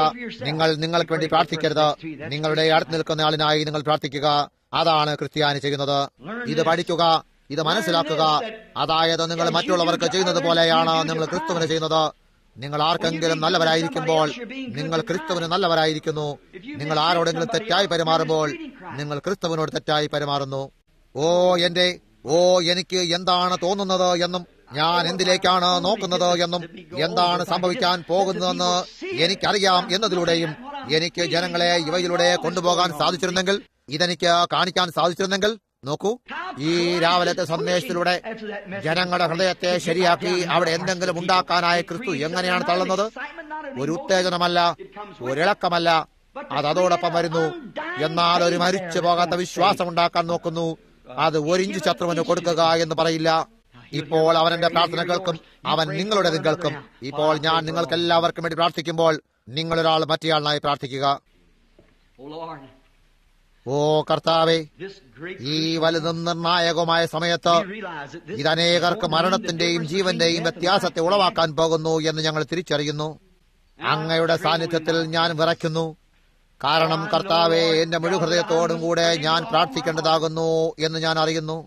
അടുത്ത 5 നിമിഷത്തിനുള്ളിൽ ഞങ്ങളുടെ ഇടയിൽ ഒരു രോഗിയായ വ്യക്തി ശേഷിക്കാതിരുന്നാലും ഇവിടെയുള്ള ഓരോരുത്തരും നീ ഇവിടെ ഉള്ളതായി തിരിച്ചറിയാനിടയാക്കണമേ. കർത്താവെ, ഇന്നു രാവിലെ നേരം അവരിവിടെ നിൽക്കുന്നു.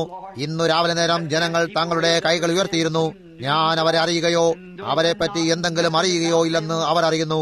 എന്നാൽ നിന്റെ ആത്മാവ് അവരെ അറിയുന്നു. അവരുടെ ഹൃദയ വിചാരങ്ങളെ നീ അറിയുന്നു. അങ്ങനെയെങ്കിൽ അവരുടെ കഷ്ടതകളെയും അവരുടെ പീഡകളെയും നീ എത്രമാത്രം കൂടുതലായി അറിയുന്നു. എങ്കിൽ കർത്താവെ, അതിന്നായിരിക്കട്ടെ, അവരുടെ രോഗഭരിതമായ ശരീരങ്ങളെ ഇപ്പോൾ തന്നെ തൊടാനിടവരട്ടെ. ഇതനുവദിക്കണം കർത്താവെ. അവർ ഒരാൾ മറ്റേയാളിനായി പ്രാർത്ഥിക്കുന്നു. പ്രിയ ദൈവമേ, പരിശുദ്ധാത്മാവ് അവർക്കത് വളരെ വാസ്തവമാക്കി തീർക്കട്ടെ എന്ന് ഞാൻ പ്രാർത്ഥിക്കുന്നു. അതിനാൽ അവർ പിന്നെ ഒരിക്കലും അവിശ്വസിക്കാൻ ഇടവരരുതേ.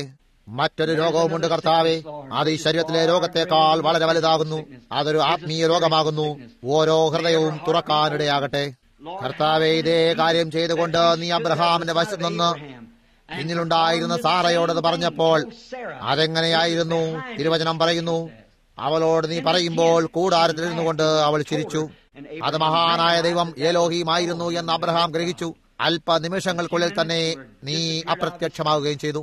കർത്താവെ, യേശു നിന്ന് അതേ കാര്യം ചെയ്തുകൊണ്ട് പറഞ്ഞു, നിങ്ങൾ അബ്രഹാമിനെ പിതാവെന്ന് വിളിച്ചിരിക്കുകയും നിങ്ങൾക്ക് തിരുവെഴുത്തറിയാമെന്ന് പറയുകയും ചെയ്യുന്നല്ലോ. പറഞ്ഞു, നിങ്ങൾ തിരുവെഴുത്തിനെയും അതിന്റെ ശക്തിയെയും അറിയായ കൊണ്ട് തെറ്റിപ്പോകുന്നു. അവർ അവനെ ബേൽസബൂബ് എന്ന് വിളിച്ചിരുന്നു. എന്നാൽ അവസാന നാളുകളിൽ നിന്റെ ആത്മാവിനെ വീണ്ടും പകരാമെന്ന് നീ വാഗ്ദത്തം ചെയ്തിരുന്നു. പ്രവാചകൻ പറയുന്നു, സന്ധ്യാസമയത്ത് വെളിച്ചമാകും. ഇതാ ഞങ്ങൾ അവിടെ ആയിരിക്കുന്നു.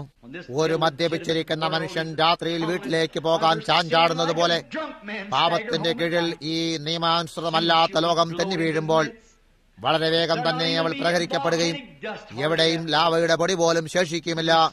സമയം മുന്നോട്ട് നീങ്ങുന്നത് ഞങ്ങൾ കാണുന്നു. ഓ ദൈവമേ, ഞങ്ങളിൽ നിന്നും ഓരോ സംശയത്തെയും എടുത്തു മാറ്റണമേ.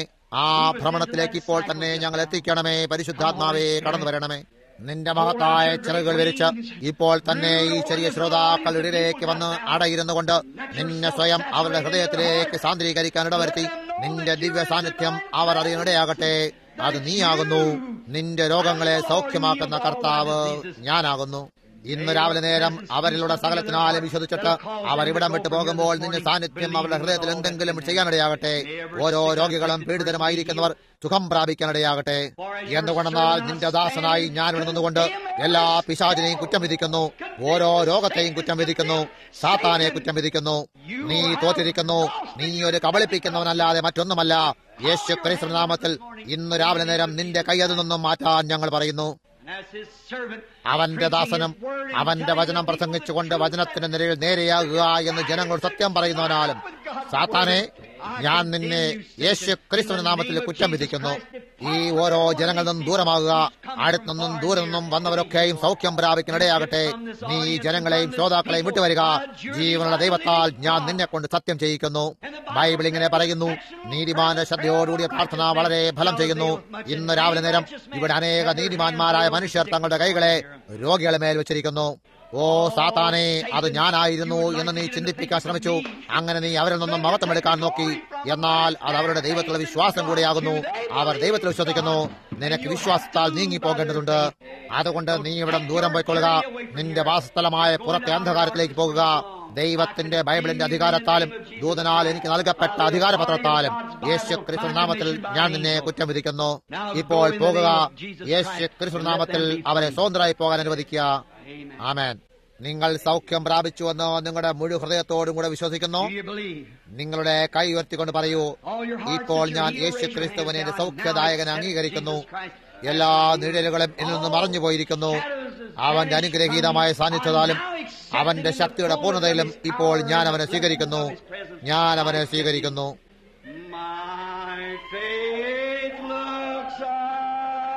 എന്റെ വിശ്വാസം നിന്നെ നോക്കുന്നു.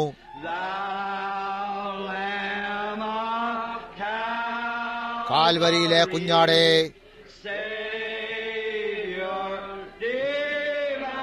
ദിവ്യരക്ഷക,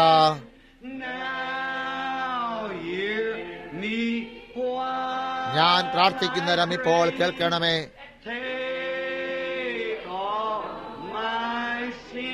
എന്റെ എല്ലാ പാപങ്ങളെയും ദൂരമാക്കണമേ.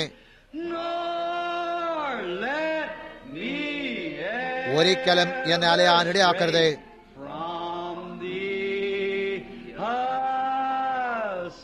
നിന്റെ വശത്തു നിന്നും ഇപ്പോൾ നമ്മുടെ കൈകൾ അവനിലേക്ക് ഉയർത്തി വളരെ മാധുര്യത്തോടെ അവനായി പാടാം. ജീവിതത്തിന്റെ ദുർഘട വഴികളിൽ എന്റെ കാലിടറുമ്പോൾ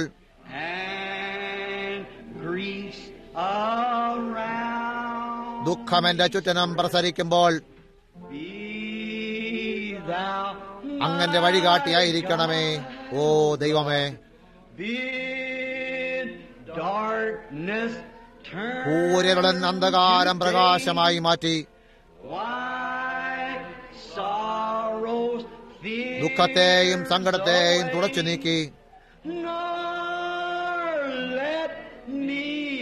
ഒരിക്കലും എന്നെ അലയാൻ അനുവദിക്കാതെ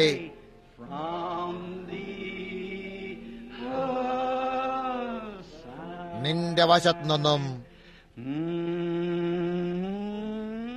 ശ്രേഷ്ഠ കൃപ